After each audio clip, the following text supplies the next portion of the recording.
ಶ್ರೀ ಗುರುಭ್ಯೋ ನಮಃ. ಹರಿ ಓಂ. ಶುದ್ಧಾನಂದೋರು ಸಂವಿದ್ಯುತಿಬಲಬಹುಲೌದಾರ್ಯವೀರ್ಯಾದಿದೇಹಂ ಚಿಂತಾ ಸಂತಾಪಲೇಪೋದ್ಭವಮೃತಿಮುಖರಾಶೇಷದೋಷಾತಿದೂರಂ ಸದ್ಭಿರ್ವೈರಾಗ್ಯಭಕ್ತಿಶ್ರುತಿಮತಿನಿಯತಧ್ಯಾನಜಜ್ಞಾನಯೋಗಾತ್ ಗಮ್ಯಂ ವಂದೇ ಮುಕುಂದಾಭಿಧಮಮಲಮಲಂ ಬ್ರಹ್ಮವೇದಾಂತವೇದ್ಯಂ ಅಭ್ರಮಂ ಭಂಗರಹಿತಂ ಅಜಡಂ ವಿಮಲಂ ಸದಾ ಆನಂದತೀರ್ಥಮತುಳಂ ಭಜೆ ತಾಪತ್ರಯಾಪಹಂ ಮೂಕೋಪಿ ಯತ್ಪ್ರಸಾದೇನ ಮುಕುಂದಶಯನಾಯತೆ ರಾಜರಾಜಾಯತೆ ರಿಕ್ತೋ ರಾಘವೇಂದ್ರಂ ತಮಾಶ್ರಯೇ ಆಪಾದಮೌಲಿಪರ್ಯಂತಂ ಗುರುಣಾಮಾಕೃತಿಂ ಸ್ಮರೇತ್ ತೇನ ವಿಘ್ನಾಃ ಪ್ರಣಶ್ಯಂತಿ ಸಿದ್ಧ್ಯಂತಿ ಚ ಮನೋರಥಾಃ. ಸ್ವಸ್ತ್ಯಸ್ತು ಅಶೇಷಸತಾಂ ಸನ್ಮಂಗಲಾನಿ ಭವಂತು. ಶ್ರೀ ಹರಿವಾಯು ಗುರುಗಳ ಚರಣಾರವಿಂದಗಳಲ್ಲಿ ಭಕ್ತಿಪೂರ್ವಕ ಪ್ರಣಾಮಗಳನ್ನು ಅರ್ಪಿಸಿ ಶ್ರೀಮದ್ ಭಾಗವತ ಮಹಾಪುರಾಣದ ದಶಮಸ್ಕಂಧದ ಸಂಕ್ಷಿಪ್ತವಾದ ತತ್ವ ವಿಷಯಗಳ ಅನುಸಂಧಾನವನ್ನು ಮಾಡುವ ಪ್ರಯತ್ನ ಮಾಡ್ತಾ ಇದ್ದೇನೆ. ಸಂಸಾರ ಕ್ಲೇಶದಲ್ಲಿ ಮುಳುಗಿದಂಥ ನಮಗೆ ನಾರಾಯಣನ ಅವತಾರರಾದ ವೇದವ್ಯಾಸರು ಜ್ಞಾನ, ಭಕ್ತಿ, ವೈರಾಗ್ಯ ಅಭಿವೃದ್ಧಿ ಆಗಬೇಕು ಅಂತ ಶ್ರೀಮದ್ ಭಾಗವತ ಪುರಾಣವನ್ನು ರಚನೆ ಮಾಡಿದರು. ಕಲಿಯುಗದಲ್ಲಿ ಭಾಗವತ ಪುರಾಣಕ್ಕಿಂತ ಮತ್ತೊಂದು ಉಪಾಯ ನಮ್ಮ ಕ್ಲೇಶ ಪರಿಹಾರ ಮಾಡಿಕೊಳ್ಳಿಕ್ಕಿಲ್ಲ ಅಂತ ಹೇಳ್ತಾರೆ. ಭಕ್ತಿ ಜ್ಞಾನ ವಿರಾಗಾಣಾಂ ಸ್ಥಾಪನಾಯ ಪ್ರಕಾಶಿತಂ ಅಂತ ಹೇಳ್ತದೆ. ಭಗವಂತನ ಬಗ್ಗೆ ಸರಿಯಾದ ಭಕ್ತಿ, ಭಗವಂತನ ಬಗ್ಗೆ ಸರಿಯಾದ ಜ್ಞಾನ, ಸಂಸಾರದಲ್ಲಿ ವೈರಾಗ್ಯ, ಇವುಗಳು ಹುಟ್ಟಬೇಕು, ಸ್ಥಿರ ಆಗಬೇಕು, ವೃದ್ಧಿ ಆಗಬೇಕು ಅಂದರೆ ಭಾಗವತ ಪುರಾಣವನ್ನು ಕೇಳಬೇಕು. ಅದರಲ್ಲಿಯೂ ದಶಮ ಸ್ಕಂಧ ಭಾಗವತದ 12 ಸ್ಕಂಧಗಳಲ್ಲಿ ಬಹಳ ವಿಸ್ತೃತವಾದ ಶ್ರೀಕೃಷ್ಣನ ಕಥೆಗಳನ್ನು ಒಳಗೊಂಡಂತಹ ಸ್ಕಂಧ. ಕೃಷ್ಣನ ಕಥೆ ಕೇಳಬೇಕು ಅಂತ ಆಸೆ ಪಟ್ಟವನು ಪರೀಕ್ಷಿತ್ ರಾಜ ಶುಕಮುನಿಗಳನ್ನು ಕೇಳ್ತಾನೆ. ಅವತೀರ್ಯ ಯದೋರ್ವಂಶೇ ಭಗವಾನ್ ಭೂತಭಾವನಃ ಕೃತವಾನ್ ಯಾನಿ ವಿಶ್ವಾತ್ಮ ತಾನಿನೋ ವದ ವಿಸ್ತರಾತ್. ಯದುವಂಶದಲ್ಲಿ ಭಗವಂತ ವಿಷ್ಣು ಅವತಾರ ಮಾಡಿದ, ಚರಿತ್ರೆಗಳನ್ನು ಏನು ನಡೆಸಿದಾನೆ ಅದನ್ನು ನನಗೆ ಹೇಳಬೇಕು ಅಂತ ಪ್ರಾರ್ಥನೆ ಮಾಡಿದ. ಶುಕಾಚಾರ್ಯರು ಕೃಷ್ಣನ ಕಥೆಯನ್ನು ಹೇಳಲಿಕ್ಕೆ ಪ್ರಾರಂಭ ಮಾಡ್ತಾ ಅಂತಾರೆ, ವಾಸುದೇವ ಕಥಾ ಪ್ರಶ್ನ ಪುರುಷಾನ್ ತ್ರೀನ್ ಪುನಾತಿವೈ. ಭಗವಂತನ ಕಥೆ ಕೇಳಬೇಕು, ಹೇಳಬೇಕು, ಕೇಳುವ ಹೇಳುವ ಯೋಜನೆ ಮಾಡಬೇಕು. 3 ಬೇಕಾಗ್ತಾರೆ. ಹೇಳಲಿಕ್ಕೊಬ್ರು, ಕೇಳಲಿಕ್ಕೊಬ್ರು, ಕೇಳುವ ಹೇಳುವ ಯೋಜನೆ ಮಾಡುವರು ಒಬ್ರು. ಆ 3ರನ್ನು ಪವಿತ್ರೀಕರಿಸುವ ಶಕ್ತಿ ಕೃಷ್ಣನ ಕಥೆಗಿದೆ ಅಂತ ಹೇಳ್ತದೆ. ಅದಕ್ಕೊಂದು ಉದಾಹರಣೆ, ತತ್ಪಾದ ಸಲಿಲಂ ಯಥಾ ಅಂತಿದೆ ಭಾಗವತ. ಭಗವಂತನ ಪಾದೋದಕ ಗಂಗೆ, ಅವಳು 3ರನ್ನು ಹೇಗೆ ಪವಿತ್ರ ಮಾಡ್ತಾಳೋ ಹಾಗೆ ಅಂತಂದ್ರು. ಗಂಗೆ ಏನು ಮಾಡ್ತಾಳೆ? ಗಂಗೆಯಲ್ಲೇ ಹೋಗಿ ಮುಳುಗಿದ್ರೆ ಗಂಗೆ ಅವರನ್ನು ಪವಿತ್ರ ಮಾಡ್ತಾಳೆ. ಗಂಗೆಯನ್ನ ಮುಳುಗದೆ ದೂರದಿಂದ ನಮಸ್ಕಾರ ಮಾಡಿ ದರ್ಶನ ಮಾಡಿದರೂ ಪವಿತ್ರ ಮಾಡ್ತಾಳೆ. ಮುಳುಗಲೂ ಇಲ್ಲ, ಅವಳಿದ್ದ ಬಳಿಗೆ ಹೋಗಲೂ ಇಲ್ಲ, ಮನೆಯೊಳಗೆ ಗಂಗಾ ಗಂಗಾ ಅಂತ ಸ್ಮರಣೆ ಮಾಡಿದರೂ ಪವಿತ್ರ ಮಾಡ್ತಾಳೆ. ಹಾಗಾಗಿ ಗಂಗೆ 3ರನ್ನು ಪವಿತ್ರೀಕರಿಸಿದಂತೆ ಭಗವಂತನ ಕಥಾ ಗಂಗೆಯೂ ಕೂಡ, ಕೃಷ್ಣನ ಕಥಾ ಗಂಗೆ, ಅದು ನಮ್ಮನ್ನು ಪವಿತ್ರ ಮಾಡುತ್ತದೆ. ಆ ಶ್ರದ್ಧೆ ನಮಗಿರಬೇಕು.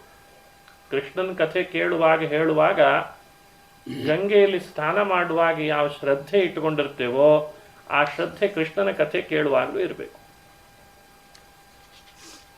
100ಕ್ಕಿಂತಲೂ ಸ್ವಲ್ಪ ವರ್ಷ ಹೆಚ್ಚು, 5 ಅಥವಾ 6.5 ವರ್ಷದಷ್ಟು ಕಾಲ ಕೃಷ್ಣ ಭೂಮಿಯ ಮೇಲಿದ್ದ ಅಂತ ನಾವು ಒಂದು ಲೆಕ್ಕ ಮಾಡಿ ತಿಳಿತೇವೆ. ಕೃಷ್ಣಾವತಾರ ಆದದ್ದು ದ್ವಾಪರದ ಅಂತ್ಯದಲ್ಲಿ. ಕೃಷ್ಣ ಪರಂಧಾಮಕ್ಕೆ ಹೊರಟ ದಿನದಿಂದ ಕಲಿಯುಗ ಪ್ರಾರಂಭ ಅಂತ ಒಂದು ವಿಷಯ ಹೇಳ್ತದೆ. ಎಂದು ಪರಂಧಾಮಕ್ಕೆ ಹೊರಟ ಅಂದಿನಿಂದ ಕಲಿಯುಗ ಪ್ರಾರಂಭ ಆಯಿತು. ಸರಿಸುಮಾರು ಒಂದು 5,500 ವರ್ಷದಷ್ಟು ಕೃಷ್ಣಾವತಾರ ಮಾಡಿ ಕಲಿಯುಗ ಪ್ರಾರಂಭ ಆಗಿ ಈಗ ಕಲಿಯುಗ ಕಳೆದಿದೆ ಅಂತ ನಾವು ಕೇಳ್ತಿದ್ದೇವೆ. ಅದಕ್ಕೆ ಕೃಷ್ಣನ ಪ್ರಭಾವ ಇನ್ನೂ ಇದೆ. 5,500 ವರ್ಷ ಪಾಂಡವರೆಲ್ಲ ಭೂಮಿಯ ಮೇಲೆ ಇದ್ರು ಹಿಂದೆ. ಹಾಗಾಗಿ ಇನ್ನೂ ಕೃಷ್ಣನ ಪ್ರಭಾವ ಇದೆ ಅಂತ ಹೇಳ್ತದೆ. ದ್ವಾಪರದ ಆದಿಯಲ್ಲಿ ಕೃಷ್ಣಾವತಾರ ಮಾಡಲಿಲ್ಲ, ದ್ವಾಪರದ ಮಧ್ಯದಲ್ಲಿ ಕೃಷ್ಣಾವತಾರ ಅಲ್ಲ, ದ್ವಾಪರದ ಅಂತ್ಯದಲ್ಲಿ ಕೃಷ್ಣಾವತಾರ ಮಾಡಿದ್ದಾನೆ ಅಂತ ನಮಗೆ ವಿವರಣೆ ಸಿಕ್ಕಿದ್ದು. 110 ವರ್ಷನೂ ಇಲ್ಲ ಕೃಷ್ಣ.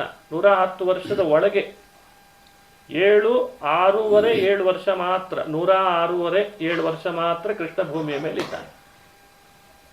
ಅಷ್ಟರಲ್ಲಿ ಏನೆಲ್ಲ ಮಾಡಿ ಹೋದ ಅಂತ ಅನ್ನೋದನ್ನು ನಾವು ಭಾಗವತದ ದಶಮಸ್ಕಂಧದಿಂದ ಮಹಾಭಾರತದಿಂದ ನೋಡ್ತೇವೆ. ಕೃಷ್ಣನ ಕಥೆಯನ್ನು ಹೇಳುವಾಗ ಭಾಗವತದೊಳಗೆ 2 ಮಾಡಿಕೊಂಡಿದ್ದಾರೆ ಭಾಗ. ಪೂರ್ವಾರ್ಧ, ಇನ್ನೊಂದು ಉತ್ತರಾರ್ಧ ಅಂತ ಭಾಗವತ ಮಾಡಿಕೊಂಡಿದೆ ದಶಮಸ್ಕಂಧದಲ್ಲಿ. ಪೂರ್ವಾರ್ಧ ಕಂಸ ಸಂಹಾರ ಕೃಷ್ಣ ಮಾಡಿದ್ರವರೆಗೂ ಕಥೆಯನ್ನು ಪೂರ್ವಾರ್ಧ ಹೇಳ್ತದೆ. ಉತ್ತರಾರ್ಧ ಕೃಷ್ಣ ಪರಮಾತ್ಮ ಪರಂಧಾಮಕ್ಕೆ ಹೊರಡ್ತಾ ದ್ವಾರಕಾಪಟ್ಟಣ ನಿರ್ಮಾಣ ಮಾಡಿದ, ಪಾಂಡವರ ಒಡನಾಡಿಯಾದ, ಯುದ್ಧ ಮಾಡಿಸಿದ, ಇನ್ನು ಕುಚೇಲನಿಗೆ ಅನುಗ್ರಹಿಸಿದ, ಮಹಾನುಭಾವನಾದ ಬಹುಲಾಶ್ವನಿಗೆ, ಶ್ರುತದೇವನಿಗೆ ಅನುಗ್ರಹ ಮಾಡಿದ, ಇಂಥ ಕಥೆಗಳು. ವಿವಾಹ ಮಾಡಿಕೊಂಡ, ತಾನು ಸಂತತಿಯನ್ನು ಪಡೆದ, ಆಮೇಲೆ ಪಾಂಡವರ ಜೊತೆಗೆ ಸೇರಿ ಮಹಾಭಾರತದ ಘೋರ ಯುದ್ಧದಲ್ಲಿ ಸಾರಥ್ಯ ಮಾಡಿದ, ಜಯ ಗಳಿಸಿ ಕೊಟ್ಟ ಪಾಂಡವರಿಗೆ, ಅವರಿಗೆ ರಾಜ್ಯವನ್ನು ಕೊಡಿಸಿದ. ಇಷ್ಟೆಲ್ಲ ಧರ್ಮದ ಸ್ಥಾಪನೆ ಮಾಡಿ ಆಮೇಲೆ ತಾನು ಪರಂಧಾಮಕ್ಕೆ ಹೊರಟ ಅಂತನ್ನೋದ್ರ ಕಥೆಯನ್ನು ದಶಮಸ್ಕಂಧದ ಕೊನೆಗೆ, ಅಂದರೆ ಪೂರ್ವಾರ್ಧ ಆದಮೇಲೆ ಉತ್ತರಾರ್ಧದ ಕೊನೆಯಲ್ಲಿ ಆ ಕಥಾಭಾಗವನ್ನು ಸಂಗ್ರಹ ಮಾಡಿದ್ದಾರೆ. ಪೂರ್ವಾರ್ಧ ಮತ್ತು ಉತ್ತರಾರ್ಧ ಅಂತ ಇಟ್ಟುಕೊಂಡು ದಶಮಸ್ಕಂಧವನ್ನು ಅನುಸಂಧಾನ ಮಾಡೋದಾದರೆ, ಪೂರ್ವಾರ್ಧದಲ್ಲಿ ಬರುವ ಕಥೆಗಳೆಲ್ಲ ಶ್ರೀಕೃಷ್ಣನ ಬಾಲ್ಯಲೀಲೆಗಳು ಹೆಚ್ಚು. ಕೃಷ್ಣನ್ ಬಾಲ್ಯಲೀಲೆಯು ಸಾಮಾನ್ಯ ಮನುಷ್ಯರಿಂದ ಮಾಡ್ಲಿಕ್ಕೆ ಸಾಧ್ಯ ಇಲ್ಲ. ಸಾಮಾನ್ಯ ಮನುಷ್ಯರು ಅಂತಂದ್ರೆ ಈಗ ನಮ್ಮ ಭೂಮಿಯಲ್ಲಿ ನಮ್ಮ ಜನ್ಮ ಆದಾಗ ಹುಟ್ಟು, ಆವಾಗಲೂ ಕೂಡ ಸಾಕಷ್ಟು ನಾವು ಎಲ್ಲ ಆಟ ವಿಹಾರ ಊಟ ಮಾಡಿದ್ದಿದೆ. ಅದನ್ನೆಲ್ಲ ನಮ್ಮ ಕಥೆ ಯಾರಾದರೂ ಕೃಷ್ಣನ ಕಥೆ ಹೇಳ್ದಂಗೆ ಹೇಳಲಿಕ್ಕೆ ಆಗ್ತದ? ಹೇಳೋ ಪದ್ಧತಿ ಬರಲಿಲ್ಲಲ್ಲ. ಕೃಷ್ಣಂದೇ ವಿಶೇಷತೆಗಳು ಏನು? ಕೃಷ್ಣನ ಕಥೆಯನ್ನ 2 ಮುಖವಾಗಿ ನಾವು ವಿಭಾಗ ಮಾಡಿ ತಿಳಿಬಹುದು, ವರ್ಗೀಕರಿಸಬಹುದು. ಮಾನುಷ ಮತ್ತು ಅತಿಮಾನುಷ ಅಂತ. ಮಾನುಷ ಅಂದರೆ ಅಂಬೆಗಾಲಿಟ್ಟ, ತೊದಲು ನುಡಿಗಳನ್ನು ಆಡಿದ, ಕೃಷ್ಣ ನೀರಿನಲ್ಲಿ ಹೋಗಿ ಈಜಾಡುತ್ತಿದ್ದ, ಗೋಪಿಕೆಯರನ್ನೆಲ್ಲ ಕರೆದುಕೊಂಡು ಹೋಗಿ ರಾಸೋತ್ಸವ ನಡೆಸ್ತಿದ್ದ, ಕೊಳಲ್ನಾದ ಮಾಡ್ತಿದ್ದ. ಇವೆಲ್ಲ ಕೃಷ್ಣನ ಕಥೆಗಳನ್ನು ಅಂತ ಪ್ರತ್ಯೇಕ ಹೇಳೋದು ಬೇಡ. ಇದು ಎಲ್ಲ ಮನುಷ್ಯರು ತಮ್ಮ ತಮ್ಮ ಬದುಕಿನಲ್ಲಿ ಇಂಥವೆಲ್ಲ ಮಾಡ್ಬೋದು. ಅದಕ್ಕಿದೆಲ್ಲ ಮಾನುಷ. ಎದೆ ಹಾಲು ಪಾನ ಮಾಡಿದ, ಯಶೋದೆಯ ಸ್ತನ್ಯಪಾನ ಮಾಡಿದ, ಆಕಳುಗಳನ್ನು ಮೇಯಿಸ್ಲಿಕ್ಕೆ ಅಂತ ಕರ್ಕೊಂಡು ಹೋಗ್ತಿದ್ದ. ಎಲ್ಲರೂ ಮೇಯಿಸ್ಲಿಕ್ಕೆ ಕರ್ಕೊಂಡು ಹೋಗ್ತಿದ್ರು. ಗೊಲ್ಲರ ಮನೆಯಲ್ಲೇ ಇದ್ದದ್ರಿಂದ ನಾನು ಒಬ್ಬ ಗೊಲ್ಲನಾಗಿದ್ದ. ಇಂಥವೆಲ್ಲ ಕೃಷ್ಣನ ಕಥೆ ಮಾನುಷ. ಇದು ಈ ಮಾನುಷ ಚರ್ಯೆಗಳೆಲ್ಲ ಎಲ್ಲರೂ ಮಾಡಬಹುದಾದದ್ದು ಅಂತ. ಅತಿಮಾನುಷ ಅಂದರೆ ಮನುಷ್ಯರಿಂದ ಮಾಡ್ಲಿಕ್ಕಾಗದ್ದು ಅಂತ ಇದ್ದಾವೆ ಭಾಗವತದಲ್ಲಿ. ನೀವು ಅದನ್ನು ಗಮನಿಸಬೇಕು. ಅತಿಮಾನುಷಕ್ಕೆ ಉದಾಹರಣೆ ಕೊಡೋದಾದರೆ, ಕೃಷ್ಣ ತೊಡೆ ಮೇಲೆ ಮಲಗಿದಾಗ ಅಂಗಾತ ಮಲಗಿರ್ತಾನೆ, ಯಶೋದೆ ತೊಡೆ ಮೇಲೆ. ಒಮ್ಮೆ ಬಾಯಿ ತೆಗೆದಂತೆ. ಮಕ್ಕಳು ಬಾಯಿ ತೆಗಿತಾವ ಆಕಳಿಸುವಾಗ, ಹಾಗೆ ಕೃಷ್ಣ ಬಾಯಿ ತೆಗೆದ. ಬ್ರಹ್ಮಾಂಡವನ್ನೇ ನೋಡಿದ್ಲಂತೆ ಯಶೋದೆ. ಭಾಗವತ ಅದನ್ನು ಉದಾಹರಿಸ್ತದೆ. ಇದು ಮಾನುಷನ ಈ ಥರದ್ದು 2 ಬಾರಿ ನಡೆಸಿದಾನೆ. ಕೆಲವು ದಿನ ಆದಮೇಲೆ ಕೃಷ್ಣ ಮಣ್ಣು ತಿಂದ. ಯಾಕೋ ಮಣ್ಣು ತಿಂದು ಬಾಯಿ ತೆಗಿ ನೋಡೋಣ ಅಂತಂದಾಗ ಬ್ರಹ್ಮಾಂಡ ತೋರಿಸಿದ ಅಂತ ಭಾಗವತ ಉದಾಹರಿಸ್ತದೆ. ಈ ಕಥೆನೂ ಹೇಳ್ತದೆ, ಬಾಯಿ ತೆಗೆದಿದ್ದ, ಹಸಿವೆ ಆಗಿದೆ ಅಂತ ಅನಿಸ್ತದೆ ಅಂತ ಯಶೋದೆ ಸ್ತನ್ಯಪಾನ ಮಾಡಿಸಿದ್ಲು, ಹಾಲು ಕುಡ್ದ. ಈ ಕಥೆನೂ ಭಾಗವತ ಹೇಳ್ತದೆ. ಅದೇ ಭಾಗವತ ಬಾಯಿ ತೆಗೆದಾಗ ಯಶೋದೆ ತೊಡೆ ಮೇಲೆ ಕೃಷ್ಣ ಬ್ರಹ್ಮಾಂಡ ತೋರಿಸಿದ ಅಂತ ಹೇಳಿ ಹೇಳ್ತದೆ. ಅದೇ ಭಾಗವತ ಮಣ್ಣು ತಿಂತಾನೆ, ಬೆಣ್ಣೆ ತಿಂದ, ಹಾಲು ಕುಡ್ದ, ಮೊಸರು ಕುಡ್ದ ಅಂತ ಮನೆಯಲ್ಲಿ ಕಳ್ತನ ಮಾಡಿ ಬೆಣ್ಣೆ ಕಳ್ಳ ಅಂತ ಪ್ರಸಿದ್ಧನಾದ ಅಂತ ಹೇಳಿ ಹೇಳ್ತದೆ. ಎಲ್ಲರೂ ಬೆಣ್ಣೆ ತಿಂದ್ರೆ ಬೈತಿರಲ್ಲ, ಮಣ್ಣು ತಿಂತೇನಾಗಾದ್ರೆ ಅಂತ ಮಣ್ಣು ತಿಂದ ಅಂತ ಅನ್ನೋ ಕಥೆನೂ ಹೇಳ್ತದೆ. ಯಾಕೋ ಮಣ್ಣು ತಿಂದಿ ಅಂತ ಕೃಷ್ಣನ್ ಕೇಳಲಿಕ್ಕೆ ಬಂದ್ಲು. ಬಾಯಿ ತೆಗಿ ನೋಡೋಣ ಅಂತಂದ್ರೆ ಬಾಯಿ ತೆಗೆದ್ರೆ ಬ್ರಹ್ಮಾಂಡ ತೋರಿಸಿದ ಅಂತ ಭಾಗವತ ಹೇಳ್ತದೆ. ಭಾಗವತವನ್ನು ಅನುಸಂಧಾನ ಮಾಡಬೇಕಾದ್ರೆ ಬಹಳ ಅಧ್ಯಯನ ಮಾಡಬೇಕು. ಅದು ಆತ್ಮಸಾತ್ ಆಗಬೇಕು. ಅದನ್ನು ನಾವು ಚೆನ್ನಾಗಿ ಅನುಭವಕ್ಕೆ ತಂದುಕೊಳ್ಬೇಕು, ಸಂಶೋಧನೆ ಮಾಡಬೇಕು.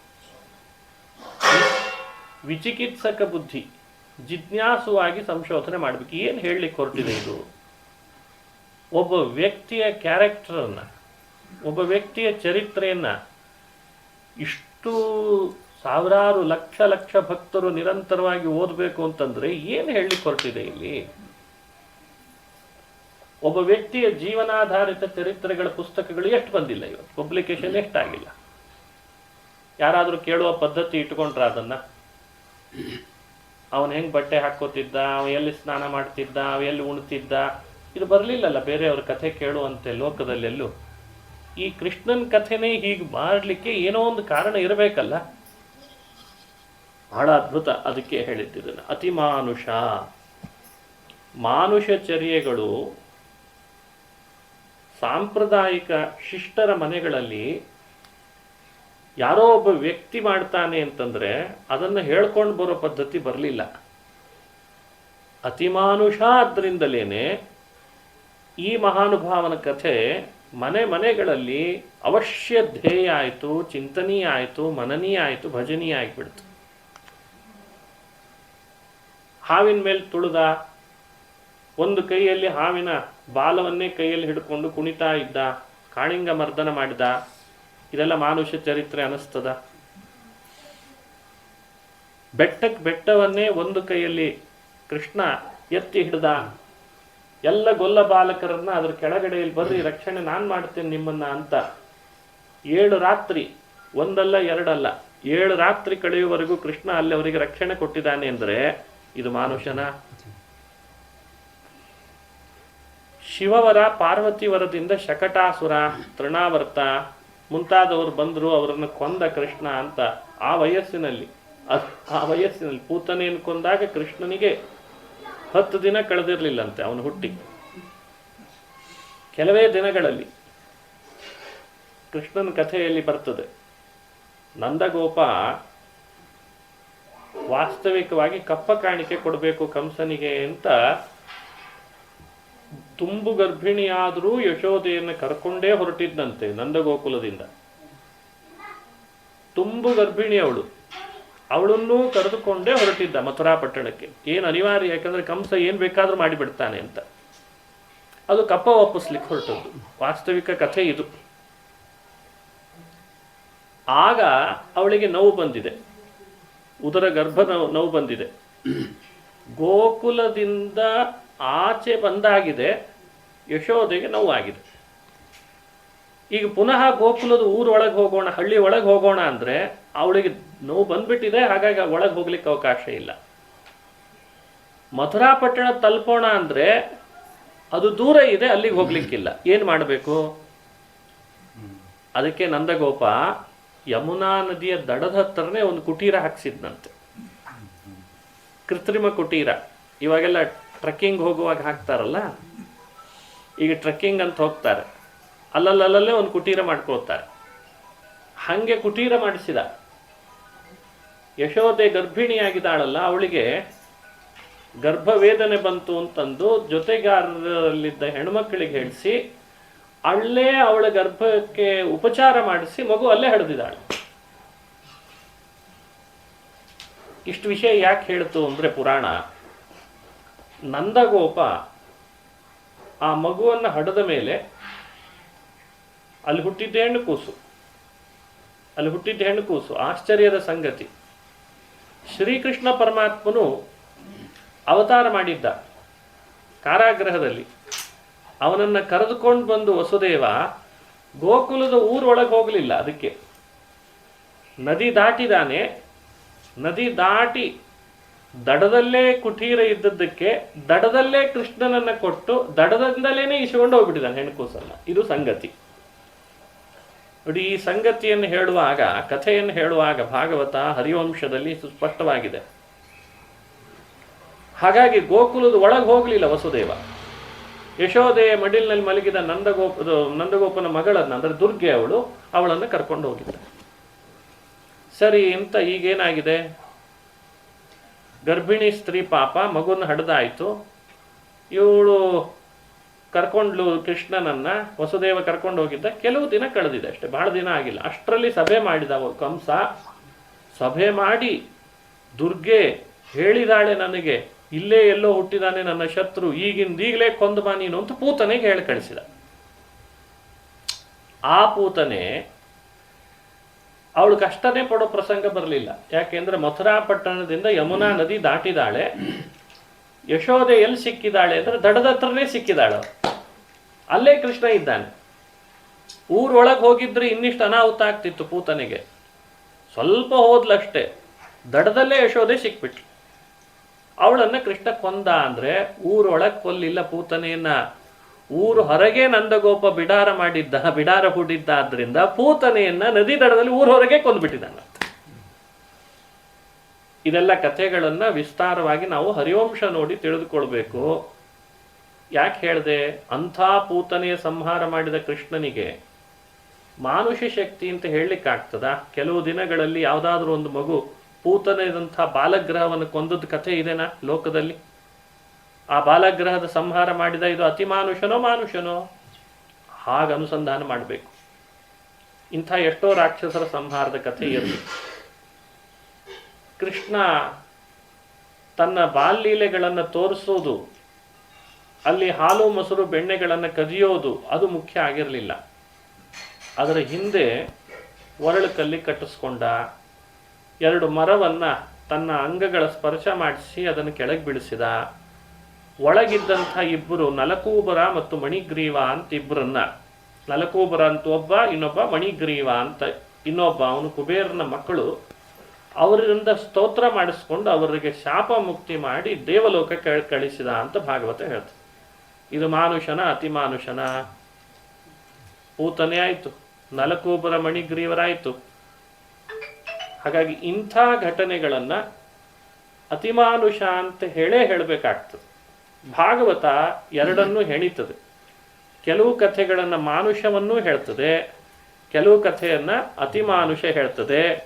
ಶ್ರವಣ ಮಾಡೋರಿಗೆ ಬೌದ್ಧಿಕವಾಗಿ ಮೊದಲೇ ಜಿಜ್ಞಾಸುಗಳು ಚೆನ್ನಾಗಿತ್ತು ಅಂತಾದರೆ ಕೃಷ್ಣನ ಈ ಚರಿತ್ರೆಯನ್ನು ನಿಚ್ಚಳವಾಗಿ ಅನುಸಂಧಾನ ಮಾಡಲಿಕ್ಕಾಗ್ತದೆ. ಹಾಗಾಗಿ ಭಾಗವತದ ದಶಮ ಸ್ಕಂಧದಲ್ಲಿ ಪೂರ್ವಾರ್ಧದಲ್ಲಿ ಬರುವ ಕಥಾನಕಗಳನ್ನು ನಾವು ಈ ಮುಖವಾಗಿ ಅನುಸಂಧಾನ ಮಾಡ್ತಾ ಬರೋಣಂತೆ. ಇನ್ನೊಂದು ಮುಖ ಇದೆ ಕೃಷ್ಣನ ಕಥೆ ಶ್ರವಣ ಮಾಡುವಾಗ. ಕೆಲವು ಕಥೆಗಳೆಲ್ಲ ಇಷ್ಟಪ್ರಾಪ್ತಿ, ನಮಗೊಂದು ಅಭೀಷ್ಟ ಇದೆ, ನನಗಿದು ಬೇಕು ಅಂತ ಅಪೇಕ್ಷೆ. ಆ ಇಷ್ಟವನ್ನು ತಂದುಕೊಡುವ ಕಥೆಗಳು ಸಾಕಷ್ಟಿದ್ದಾರೆ. ಯಶೋದೆಗೆ ಕೃಷ್ಣ ಏನೆಲ್ಲ ಆನಂದ ಕೊಟ್ಟಿದ್ದಾನೆ ಅದು ಇಷ್ಟಪ್ರಾಪ್ತಿಯ ಕಥೆ. ಹಾಲು ಕದ್ದ, ಮೊಸರು ಕದ್ದ, ಗೋಪಿಕೆಯರ ಮನೆಯಲ್ಲಿ ಓಡಾಡಿದ, ಹಾಲು ಚೆಲ್ಲಿದ, ಮೊಸರು ಚೆಲ್ಲಿದ ಅಂತ ಬಾಲ್ಯಲೀಲೆಗಳಿದ್ದಾವೆ.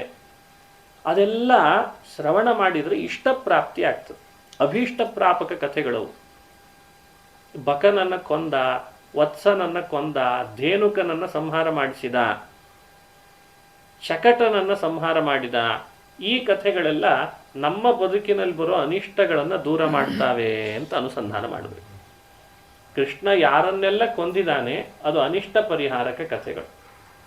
ಕೃಷ್ಣ ಯಾರಿಗೆಲ್ಲ ಅನುಗ್ರಹ ಮಾಡಿದ್ದಾನೆ ಅದು ನಮ್ಮ ಇಷ್ಟಪ್ರಾಪಕವಾದ ಕಥೆಗಳು. ಹಾಗಾಗಿ ಇದನ್ನು ಇಷ್ಟ ಪ್ರಾಪ್ತಿ ಅನಿಷ್ಟ ನಿವೃತ್ತಿ ಅಂತ ಶಾಸ್ತ್ರಗಳಲ್ಲಿ ನಮಗೆ ಅನುಸಂಧಾನ ಮಾಡಿಸ್ತಾರೆ. ನಮ್ಮ ಬದುಕಿಗೂ ಬೇಕಾದ ಇಷ್ಟಗಳನ್ನು ನಮ್ಮ ಪ್ರಯತ್ನದಿಂದ ಪಡಿಲಿಕ್ಕೆ ಆಗ್ತಿರಲ್ಲ. ಕೆಲವು ಎಲ್ಲ ಇಷ್ಟ ನಮ್ಮ ಪ್ರಯತ್ನದಿಂದಲೇ ಪಡಿಲಿಕ್ಕೆ ಆಗ್ತದ? ಇದು ಇಷ್ಟ, ಆದರೆ ಪ್ರಯತ್ನದಿಂದ ಸಾಧ್ಯವಾಗ್ತದ ಪಡಿಲಿಕ್ಕೆ? ಅದಕ್ಕೆ ಭಗವಂತ ಉಪಾಯನಾಗಿ ತಾನಿರ್ತಾನೆ. ನಿನ್ನ ಇಷ್ಟ ನೀನೇ ಪಡಿಬೇಕಾದರೂ ಉಪಾಯನಾಗಿ ನಾನು ಬೇಕು, ನನ್ನ ಅನುಗ್ರಹ ಬೇಕು. ನಿನ್ನ ಅನಿಷ್ಟ ನಿನ್ನ ಪ್ರಯತ್ನದಿಂದ ಪರಿಹಾರ ಮಾಡ್ಕೊಳ್ಳಿಕ್ಕೆ ಆಗಲ್ಲ. ಹಾಗಾಗಿ ಅನಿಷ್ಟ ಪರಿಹಾರಕನಾಗಿ ನಾನು ಬೇಕು. ಇದೇ ಭಗವಂತ ಅಂದರೆ. ಆದರೆ ಇಷ್ಟವನ್ನು ನಮಗೆ ಕೊಡೋದ್ರಿಂದಲೂ ಅವನಿಗೆ ಲಾಭ ಇಲ್ಲ, ನಮ್ಮ ಅನಿಷ್ಟವನ್ನು ದೂರ ಮಾಡೋಣದ್ರಿಂದಲೂ ಪರಮಾತ್ಮನಿಗೆ ಲಾಭ ಇಲ್ಲ. ಇದು ತಿಳುವಳಿಕೆ. ಈ ತಿಳುವಳಿಕೆ ಇದ್ದು ಕೃಷ್ಣನ ಕಥೆಯನ್ನು ಅನುಸಂಧಾನ ಮಾಡಬೇಕು. ನಮಗೆ ಯಾವುದೋ ಒಂದು ಇಷ್ಟ ಇದೆ, ನಮ್ಮ ಪ್ರಯತ್ನದಿಂದ ಪಡಿಲಿಕ್ಕೆ ಆಗ್ತಿಲ್ಲ, ಅದನ್ನು ಪರಮಾತ್ಮನನ್ನು ಮೊರೆ ಹೋದ್ವಿ, ಅದು ಪ್ರಾಪ್ತಿ ಆಯಿತು. ಭಗವಂತ ಅದನ್ನು ಕೊಡಿಸ್ತಾನೆ. ಅವನ ಸಂಕಲ್ಪನೆ ಹಾಗೆ ಮಾಡಿರ್ತಾನೆ, ನನ್ನ ಮೊರೆ ಹೋದರೆ ನಾನು ಕೊಡ್ತೇನೆ ಅಂತ. ಅದನ್ನು ಕೊಡಿಸ್ತಾನೆ. ದೇವರಿಗೆ ಅದರಿಂದ ಏನಾದರೂ ಪ್ರಾಪ್ತಿ ಆಯ್ತಾ? ಲಾಭ ಇಲ್ಲ, ಆದರೂ ಕೊಡಿಸ್ತಾನೆ. ಆ ಕೊಡಿಸಿದ ಅಂತ ಆದಾಗ ದೇವರಲ್ಲಿ ನಾವು ಏನು ಚಿಂತನೆ ಮಾಡಬೇಕಾವ? ಏನು ಚಿಂತನೆ ಮಾಡಲಿಕ್ಕೆ ಸಾಧ್ಯ? ಅದನ್ನು ಪುರಾಣ ಹೇಳಿಕೊಡ್ತದೆ. ಈ ಅರ್ಥದಲ್ಲಿ ಪರಮಾತ್ಮ ತನಗ್ಯಾವ ಉಪಕಾರ ಇಲ್ಲದೆ ಇದ್ರೂ ತನ್ನ ಭಕ್ತರಿಗೆ ಬೇಕಾದ ಅಭೀಷ್ಟಗಳನ್ನು ಪೂರ್ಣ ಮಾಡಿಕೊಡ್ತಾನಲ್ಲ, ಈ ಅರ್ಥದಲ್ಲಿ ಭಗವಂತನಲ್ಲಿ ಕರುಣೆ ಎನ್ನುವ ಗುಣವನ್ನು ಅನುಸಂಧಾನ ಮಾಡಬೇಕು. ಏನು ಕರುಣಾ ನಿಧಿಯೋ ಹರಿ ಮತ್ತೇನು ಭಕ್ತಾಧೀನನೋ. ಯಾಕೆಂದ್ರೆ ಲೋಕದಲ್ಲಿ ಏನಾಗಿದೆ, ನಮಗೆ ಬೇಕಾದದ್ದು ಯಾರಾದರೂ ಒಬ್ರು ಕೊಡ್ತಾರೆ ಅಂದರೆ ಅವರಿಗೆ ನಮ್ಮಿಂದ ಏನೋ ಅಪೇಕ್ಷೆ ಇದೆ ಅಂಥೇಳಿ ಯೋಚನೆ ಮಾಡ್ತದೆ. ಇದು ಲೋಕದ ವ್ಯವಸ್ಥೆನೇ ಹಾಗೆ. ಏನಾದರೂ ಒಂದು ಕೊಡ್ತಾರೆ ಅಂದರೆ ಓ ನಮ್ಮಿಂದ ಅವ್ರಿಗೇನೋ ಇದೆ.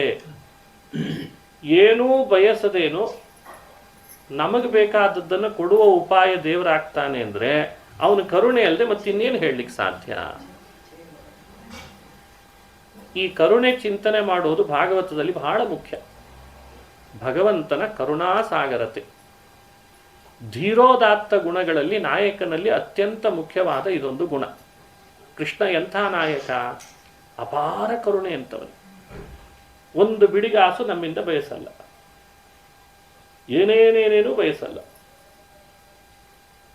ನಾವು ಮಾಡುವ ಪೂಜೆ, ಅಭಿಷೇಕ, ಹೂ ತುಳಸಿಗಳ ಅರ್ಚನೆ, ಅವನ ಸ್ಮರಣೆ, ಭಗವಂತನ ನಾಮಗಳ ಸ್ಮರಣೆ, ಸ್ತೋತ್ರಗಳ ಪಾರಾಯಣ, ಇವು ಯಾವುದನ್ನು ಪರಮಾತ್ಮ ತನಗಾಗಿ ಅಂತ ಅಪೇಕ್ಷೆ ಪಡಲ್ಲ.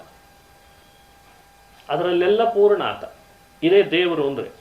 ಯಾರೋ ಕೇಳಿದ್ರು ಮೊನ್ನೆ, ಯಂಗೇಜ್ ಪರ್ಸನ್ ಒಬ್ಬರು ಮನೆಯಲ್ಲಿ ಪುರಾಣಕ್ಕೆ ಹೋದಾಗ ಕೇಳಿದ್ರು, ದೇವರು ಅಂದ್ರೆ ಯಾರು? ಏನು ಡೆಫಿನೇಷನ್ ನಿಮ್ಮ ದೃಷ್ಟಿಯಲ್ಲಿ ದೇವರು ಅಂದರೆ? ಬೇರೆ ಬೇರೆ ರೀತಿ ಹಿರಿಯರು ಹೇಳಿದ್ದು ನಮಗೆ ಇದೆ, ಗೊತ್ತಿದೆ. ಇವತ್ತಿನ ಭಾಷೆಯಲ್ಲಿ ದೇವರು ಅಂದ್ರೆ ಯಾರು? ಯೋಚನೆ ಯಾರಿಗಾದರೂ? ನಮ್ಮ ಮನೆಯಲ್ಲಿ ಅಪ್ಪ ಪೂಜೆ ದಿನ ಮಾಡ್ತಾನೆ, ಅದನ್ನೇ ನಾನು ದೇವರು ಅಂತ ತಿಳಿದಿದ್ದೇನೆ ಅಂತ ಪಾಪ ಹುಡುಗರು ಹೇಳ್ತಾರೆ. ದೇವರು ಅಂದ್ರೆ ಯಾರು? ಅದರ ಕಲ್ಪನೆ ಬೇಕಲ್ಲ ನಮಗೆ. ಅದಕ್ಕೆ ಒಂದೇ ಮಾತಿನಲ್ಲಿ ಹೇಳಿದೆ, ಇನ್ನೊಬ್ಬರಿಂದ ಯಾವುದನ್ನು ಬಯಸದೇ ಹೋದರೂ ಎಲ್ಲವನ್ನೂ ಯಾರು ಇನ್ನೊಬ್ಬರಿಗೆ ಕೊಡ್ತಾನೋ ಅವನೇ ದೇವರು ಅಂತ ಅರ್ಥ. ಏನೂ ಬಯಸದೇನೆ ಲೋಕದ ವ್ಯವಸ್ಥೆ ಒಳಗೆ ಯಾವುದರ ಅಪೇಕ್ಷೆಯೂ ಇಲ್ಲದೆ ಅವರವರದ್ದೇ ಆದದ್ದನ್ನು ಅವರವರಿಗೆ ಕೊಡ್ತಾ ಇದ್ದಾನಲ್ಲ, ಅವನೇ ದೇವರು ಅಂದರೆ. ಯೋಚಿಸಿದರೆ ಈ ದೇವರು ಅನ್ನೋ ಶಬ್ದದ ವಿವರಣೆ ಎಷ್ಟು ಅದ್ಭುತ ಇದೆ. ಆಶ್ಚರ್ಯ ಅಂದರೆ, ಹೀಗೆ ಹೇಳಿದ ಕೂಡಲೇ ಆತ ಪ್ರಶ್ನೆ ಮಾಡ್ತಾನೆ, ಮತ್ತೆ ನಾನು ಬಯಸಿದ್ದೀನು ಕೊಟ್ಟಿಲ್ಲಲ್ಲ ಆಚಾರ್ಯ, ನಾನು ದೇವರನ್ನು ಹೇಗೆ ನಂಬೋದು ಅಂತ ಕೇಳ್ತಾನೆ ಆತ. ಇದೇ ಸಮಸ್ಯೆ. ಮನುಷ್ಯ ಬಯಸಿದಾಗ ಅವನಿಗೆ ಸಿಗದೇ ಇದ್ದದ್ದಕ್ಕೆ ದೇವರಿಲ್ಲ. ಹಾಗಾದ್ರೆ ಎಷ್ಟೋ ಸಮಯದಲ್ಲಿ ಸಿಕ್ಕಿದೆ ಅಲ್ಲ, ಆವಾಗ ದೇವರಿದ್ದಾನೆ. ಮನುಷ್ಯ ತನ್ನ ಕೃತ್ರಿಮ ಆಲೋಚನೆಗಳಿಂದ ದೇವರ ಅಸ್ತಿತ್ವವನ್ನು, ಎಕ್ಸಿಸ್ಟೆನ್ಸನ್ನು ಅಲ್ಲಗಳಿಲಿಕ್ಕೆ ಪ್ರಯತ್ನ ಪಡ್ತಾನೆ. ಇದರ ಹಿಂದೆ ಇರುವ ಬಹಳ ದೊಡ್ಡ ದೋಷಗಳೇನು, ನಮ್ಮಲ್ಲಿ ನ್ಯೂನತೆಗಳೇನು ಅಂದರೆ, ನಾವು ಹುಟ್ಟಿನಿಂದ ಸಹಜವಾಗಿ ನಮ್ಮೊಳಗಿರುವ ದೇವರ ಬಗ್ಗೆ ಒಂದು ಫೇತ್ ಅಂತಿದೆ ಅಂತ. ಇಂಗ್ಲೀಷ್ನಲ್ಲಿ ಇವತ್ತು ಫೇತ್ ಅಂತ ಕರಿತೇವೆ ಅದನ್ನು. ಇಟ್ಸ್ ಕಾಲ್ ಫೇತ್ ಅಂದರೆ ಸಹಜ ಶ್ರದ್ಧೆ. ಅದು ಹುಟ್ಟಿನಿಂದ ನಮ್ಮ ಒಳಗಿದೆ. ಅದನ್ನು ನಾವು ಎಕ್ಸ್ಪೋಸ್ ಅಥವಾ ಅದರ ಅಭಿವೃದ್ಧಿ ಮಾಡದೇನೆ ಮನುಷ್ಯ ಲೋಕದ ಯಾವ್ಯಾವುದೋ ವ್ಯವಸ್ಥೆಯೊಳಗೆ ತನ್ನನ್ನು ರೂಢಿಸ್ಕೊಂಡು ಸಹಜವಾಗಿದ್ದ ದೇವರ ಬಗ್ಗೆ ಇರುವ ಶ್ರದ್ಧೆಯನ್ನು ಕಳ್ಕೊಳ್ಬಿಟ್ಟು. ಮನೆಯೊಳಗೆ ದೀಪ ಉರಿತದೆ ದೇವರ ಮುಂದೆ, ಇಲ್ಲ ಅಂತಲ್ಲ. ಆದರೆ ಕಾಲಕ್ಕೆ ಎಣ್ಣೆ ಹಾಕಲೇಬೇಕೆ? ಕಾಲಕ್ಕೆ ಅದರ ಕುಡಿ ಚೂಟ್ಲೇಬೇಕೆ? ಕುಡಿ ಚೂಟ್ಲಿಲ್ಲ, ಎಣ್ಣೆ ಹಾಕಲಿಲ್ಲ, ಹಾಗಾದ್ರೆ ಅದರದ್ದೇ ಆದ ಸಮಯಕ್ಕೆ ಅನುಗುಣ ಅದು ದೀಪ ತಾನಾಗಿ ನಂದು ಹೋಗ್ತದೆ. ಕಾಲಕ್ಕೆ ಎಣ್ಣೆ ಹಾಕಿ ಕುಡಿ ಚೂಟಿ ಮತ್ತೆ ಮೇಲ್ ತರಿಸ್ತಾ ಇದ್ರೆ ಅದು ಹೇಗೆ ಬೆಳಕು ಚೆಲ್ತದೋ, ದೇವರು ಅನ್ನುವ ಶ್ರದ್ಧೆ, ಫೇತ್ ಮನುಷ್ಯನ ಹೃದಯದೊಳಗೆ ದೇವರೇ ಇಟ್ಟಂತ ಒಂದು ದೀಪ ಇದ್ದಂಗೆ. ಕಾಲಕ್ಕೆ ನಾವು ಅದರ ಕುಡಿ ಚೂಟಿ ಅದಕ್ಕೆ ಬೇಕಾದಂತಹ ಒಳ್ಳೆ ಎಣ್ಣೆ ಹಾಕ್ತಾ ಇದ್ರೆ ಸಹಜವಾಗಿ ಅದು ಒಳ್ಳೆ ಬೆಳಕು ಚೆಲ್ತಾ ಇರ್ತದೆ. ಇಲ್ಲಿ ಎಣ್ಣೆ ಯಾವುದು? ಕುಡಿ ಚೂಟೋದು ಅಂದ್ರೆ ನಮ್ಮ ಹೃದಯ ಅದೊಂದು ಅಪೂರ್ವ ಪ್ರಣತಿ ಇದ್ದ ಹಾಗೆ. ಆ ಪ್ರಣತಿ ಒಳಗೆ ದೇವರು ಇದ್ದಾನೆ ಅನ್ನುವ ಆಸ್ತಿಕತೆ ಅದು ಬತ್ತಿ ಇದ್ದ ಹಾಗೆ. ಆ ಬತ್ತಿಯ ಮೇಲ್ಭಾಗದಲ್ಲಿ ಬೆಳೆದ ಹಾಗೆ ಕೆಲವೊಮ್ಮೆ ಕೆಲವು ಇನ್ಸಿಡೆಂಟ್ಸ್ ನಮ್ಮ ಮನೆಯಲ್ಲಿ ನಡೆಯೋದು ಅದು ಕುಡಿ ಇದ್ದ ಹಾಗೆ. ಅದನ್ನು ಚೂಟ್ಲೇಬೇಕು. ಚೂಟ್ಲಿಲ್ಲ ಅಂದ್ರೆ ಮನೆಯ ವಾತಾವರಣದಲ್ಲಿ ಏನಾಗಿಬಿಡ್ತದೆ ಅಂದ್ರೆ, ಸಹಜವಾಗಿದ್ದ ಆ ಬತ್ತಿ ಕುಡಿ ಬಂದ ಹಾಗೆ ಚೂಟದೆ ಮೇಲೆ ಎಬ್ಬಿಸದೇ ಇದ್ರೆ ಕೊನೆಗೆ ಮನೆಯೊಳಗೆ ಬೆಳಕೇ ಇಲ್ಲ ಅಂತ ಆಗಿಬಿಡ್ತದೆ. ಇದು ಎಲ್ಲರ ಮನೆಗಳಲ್ಲಿ ಆಗುವಂಥ ದೊಡ್ಡ ಸಮಸ್ಯೆ. ಕುಡಿ ಚೂಟಲ್ಲ, ದೀಪ ಮ್ಯಾಲ ಹತ್ತಲ್ಲ, ದೇವರ ಬಗ್ಗೆ ಬೆಳಕು ಚೆಲ್ಲಲ್ಲ. ಆದ್ರೆ ಸಹಜವಾಗಿದೆನಾ? ಮತ್ತೆ ಭಗವಂತ ಹೇಗೆ ಸೃಷ್ಟಿ ಮಾಡಿದ್ದಾನೆ ಪ್ರತಿಯೊಬ್ಬ ಜೀವನನ್ನ ಅಂದ್ರೆ, ತನ್ನ ಬಗ್ಗೆ ಎಲ್ಲ ಮಗುವಿಗೂ ಕೂಡ ತಾಯಿ ಹೇಳಿಕೊಡದೇನೆ ನಾನಿನ್ ತಾಯಿ ಅನ್ನೋ ಕರಳ ಸಂಬಂಧ ಹೆಂಗಿಟ್ಟಿರ್ತಾನೋ ಹಂಗೆ ಸೃಷ್ಟಿಗೆ ತರುವಾಗಲೇನೆ ತನ್ನ ಹೊಟ್ಟೆಯಲ್ಲಿದ್ದ ನಮ್ಮೆಲ್ಲರನ್ನು ತನ್ನ ಬಗ್ಗೆ ತಾನೇ ಒಂದು ಅರಿವು ಮೂಡಿಸೇ ಹುಟ್ಟಿಸಿರ್ತಾನಂತೆ ಭಗವಂತನ. ಕೆಲವರು ಕುಡಿ ಚೂಟದೆ ಎಣ್ಣೆ ಹಾಕದೆ ದೀಪ ಮನೆಯಲ್ಲಿ ಆರೋ ಹಾಗೆ ಮಾಡ್ತಾರೆ. ಕೆಲವರು ಕುಡಿ ಚೂಡ್ತಾರೆ, ಚೆನ್ನಾಗಿ ಎಣ್ಣೆ ಹಾಕ್ತಾರೆ, ದೀಪ ನಂದದಂತೆ ನಂದಾ ದೀಪ ಮಾಡ್ತಾರೆ. ಮನೆಯೊಳಗೆ ದೇವರ ಬಗ್ಗೆ ಯಾವಾಗಲೂ ಬೆಳಕು ಚೆಲ್ತಾ ಇರ್ತದಂತೆ. ಇದರ ಅನಿವಾರ್ಯತೆಯನ್ನು ಪರಮಾತ್ಮ ಅರ್ಥ, ಯಾಕೆ ಹಿಂಗಾಗ್ತಾ ಇದೆ ನನ್ನ ಸೃಷ್ಟಿಯ ಮಕ್ಕಳಲ್ಲಿ ಅಂತ ಪರಮಾತ್ಮನೇ ಅರಿತು ಅದಕ್ಕೆ ಮಾನುಷನಾಗಿ ಮನುಷ್ಯರ ಮಧ್ಯದಲ್ಲಿ ಬರ್ತಾನೆ ಅಂತ ಹೇಳ್ತಾರೆ ಭಾಗವತ್ ತಾತ್ಪರ್ಯದಲ್ಲಿ. ಮನುಷ್ಯರ ಮಧ್ಯದಲ್ಲಿ ಬರೋದ್ರ ಲಾಭ ದೇವರಿಗಿಲ್ಲ. ಕೃಷ್ಣನಾಗಿಯೋ, ರಾಮನಾಗಿಯೋ, ಪರಶುರಾಮನಾಗಿಯೋ, ವಾಮನನಾಗಿಯೋ ಮನುಷ್ಯರ ಮಧ್ಯದಲ್ಲಿ ಬರೋದಕ್ಕೆ ಭಗವಂತನಿಗೆ ಯಾವುದೇ ಅನಿವಾರ್ಯತೆಗಳಿಲ್ಲ. ಅನಿವಾರ್ಯತೆ ಅಂದ್ರೆ ಏನು ಅಂತ ವಿವರಣೆ ಕೊಟ್ಟಿರ್ತದೆ. ಪುರಾಣ ಹೇಳ್ತದೆ, ನಾವು ಭೂಮಿಯ ಮೇಲೆ ಬರಲಿಕ್ಕೆ ನಮಗೊಂದು ಅನಿವಾರ್ಯತೆ ಇದೆ.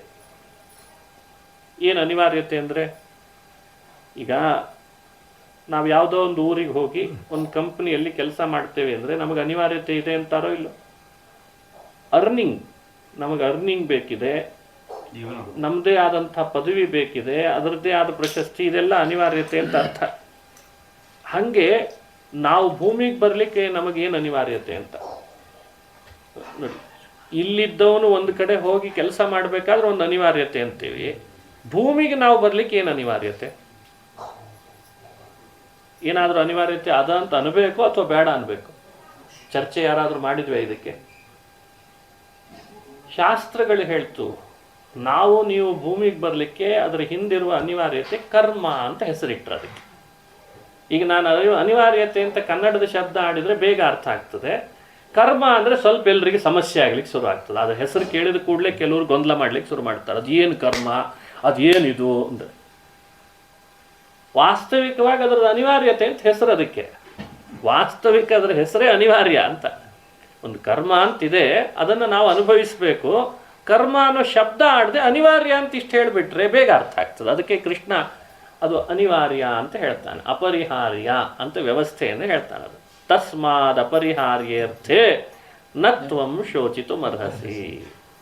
ಇದು ಅಪರಿಹಾರ್ಯ ವ್ಯವಸ್ಥೆ. ಹಂಗೆ ಭಗವಂತನಿಗೆ ತಾನು ಭೂಮಿಯಲ್ಲಿ ಕೃಷ್ಣನಾಗಿ ಅವತಾರ ಮಾಡಲಿಕ್ಕೆ ನಮ್ಮೆಲ್ಲರಿಗಿರುವ ಅನಿವಾರ್ಯತೆಗಳು ಅವನಿಗೂ ಇದೇನಾ ಅಂತ ಚರ್ಚೆ. ಇದೇನಾ? ಇದೆ ಅಂತ ಆದರೆ ಅವನು ಭಗವಂತನೇ ಅಲ್ಲ. ಅವನು ಯಾಕೆ ದೇವರಾಗಬೇಕು? ನಮ್ಮ ಹಂಗೆ ಅವನು ಒಬ್ಬ ಅಂತ ಆಗ್ತಾನೆ. ಇಲ್ಲ ಅಂತಾದರೆ ಬರ್ತಾನೆ ಯಾಕೆ? ಅನಿವಾರ್ಯತೆ ಇಲ್ದಿದ್ರೆ ಬರ್ಬೇಕು ಯಾಕೆ? ಈ ಚರ್ಚೆ. ಇದಕ್ಕೆ ಭಾಗವತ ದಶಮಸ್ಕಂದ ಪ್ರಾರಂಭದಲ್ಲಿ ಉತ್ತರ ಕೊಡುತ್ತದೆ.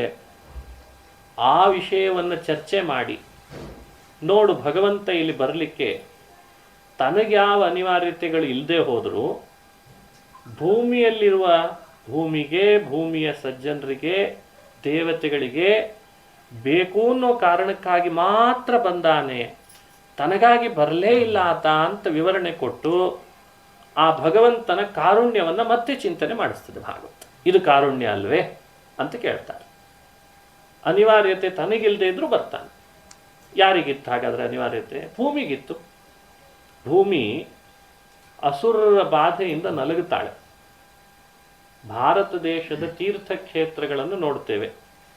ಭಾರತ ದೇಶದಲ್ಲಿ ಅಂದಿನ ಕಾಲದ ರಾಜ್ಯಗಳ ಬಗ್ಗೆ ಕೇಳ್ತೇವೆ. ರಾಜ್ಯವನ್ನು ಆಳ್ತಿದ್ದ ರಾಜರ ಬಗ್ಗೆ ಕೇಳ್ತೇವೆ. ಆಡಳಿತ, ಪ್ರಜಾ, ಧರ್ಮ, ನ್ಯಾಯ ವ್ಯವಸ್ಥೆಗಳನ್ನೆಲ್ಲ ಇತಿಹಾಸದ ಪುಟಗಳಲ್ಲಿ ಕೇಳ್ತೇವೆ. ಅದೆಲ್ಲ ಬುಡಮೇಲಾಗಿತ್ತಂತೆ ಕೃಷ್ಣ ಬರೋಕ್ಕಿಂತ ಮೊದಲು. ಬುಡಮೇಲಾಗಿತ್ತು ಅನ್ಲಿಕ್ಕೆ ಕೆಲವು ಉದಾಹರಣೆಗಳನ್ನು ಕೊಡ್ತದೆ. ಮಗಧ ದೇಶ, ಇವತ್ತದನ್ನು ಬಿಹಾರ್, ಪಾಟಲಿಪುತ್ರ ಅಂತ ಕರೀತಾರೆ, ಪಾಟ್ನಾ. ಅಲ್ಲಿ ಜರಾಸಂಧ ಆಳ್ಲಿಕ್ಕೆ ನಡೆಸಿದ್ದ. ಹಾಗಾಗಿ ಭೂಮಿಯಲ್ಲಿ ಆ ಪ್ರಾಂತದಲ್ಲಿ ಎಲ್ಲ ರಾಜರು ಅವನಿಗೆ ಸಾಮಂತರಾದ್ರಂತೆ. ಅವ ಹೇಳಿದ್ದೇ ನ್ಯಾಯ, ಅವ ಹೇಳಿದ್ದೇ ಅನ್ಯಾಯ, ಅವ ಹೇಳಿದ್ದೇ ಧರ್ಮ, ಅವನು ಹೇಳಿದ್ದೇ ದೇವರಂತೆ.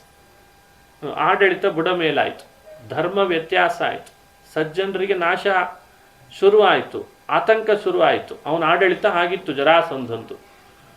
ಭೂಮಿ ನಲಗದೆ ಇರ್ತಾಳ? ಕೊಲ್ಹಾಪುರ ಅಂತಿದೆ, ಅದನ್ನು ಕರವೀರಪುರ ಅಂತ ಕರೀತಾರೆ. ಆ ಕರವೀರಪುರದಲ್ಲಿ ಒಬ್ಬ ರಾಜ ಇದ್ದ, ಶೃಗಾಲ ಅಂತ ಆತನ ಹೆಸರು. ಅವನು ಒಬ್ಬ ದೌಷ್ಟ್ಯ ನಡೆಸ್ತಿದ್ದ. ಇವರಿಗೆ ಇವತ್ತಿನ ಭಾಷೆಯಲ್ಲಿ ಹೇಳೋದಾದ್ರೆ ಮೋಸ್ಟ್ ವಾಂಟೆಡ್ ಅಂತ ಅರ್ಥ. ಇವರಿಗೆಲ್ಲ ಭಯೋತ್ಪಾದನೆ. ಭಯೋತ್ಪಾದನೆ ಅಂದ್ರು ಖಡ್ಗ ಹಿಡದೆ ಮಾಡಬೇಕು ಅಂತೇನಿಲ್ಲಲ್ಲ. ಒಳೊಳಗೆ ಕೃತ್ರಿಮ ವಿಚಾರಧಾರೆಗಳನ್ನು ಜಗತ್ತಿನಲ್ಲಿ ಬೆಳೆಸಿ ಬೌದ್ಧಿಕವಾಗಿ, ದೈಹಿಕವಾಗಿ ತಮ್ಮ ಸ್ವಾರ್ಥಕ್ಕಾಗಿ ಅವರನ್ನು ಕೈವಶ ಮಾಡಿಕೊಳ್ಳೋದು. ಇದರಲ್ಲಿ ಶೃಗಾಲ ವಾಸುದೇವ ಅವನು ಮಾಡ್ತಾ ಇದ್ದದ್ದು. ಯಾರು ಹೀಗೆ ಮಾಡ್ತಾರೆ ಇವರಿಗೆ ಅಸುರರು ಅಂತ ಇನ್ನೊಂದು ಹೆಸರಿನಲ್ಲಿ ಪುರಾಣಗಳು ಕಳೆದು ಅಷ್ಟೇ.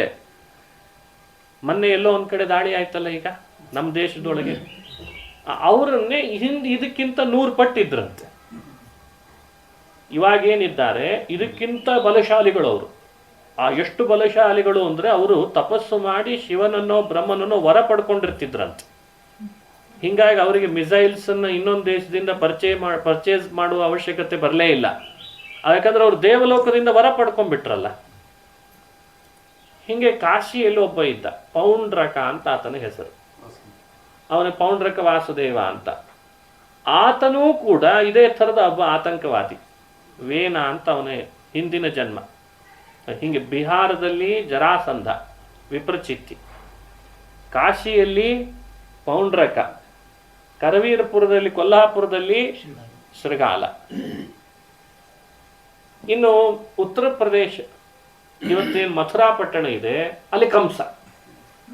ಇದೇ ಆತಂಕವಾದಿಗಳ ಪಟ್ಟಿಗಳಲ್ಲಿ ಅವನು ಒಬ್ಬ ಹಿರಿಯ. ಅವನು ಕೇಂದ್ರ ಸಚಿವ ಇದ್ದಂಗೆ. ಅವನು ಮೇಲ್ಮನೆ ಖಾತೆಯಲ್ಲಿ ಇರ್ತಾರೆ ಅಂತಾರಲ್ಲ, ಹಂಗೆ ಮೇಲ್ಮನೆ ಖಾತೆ.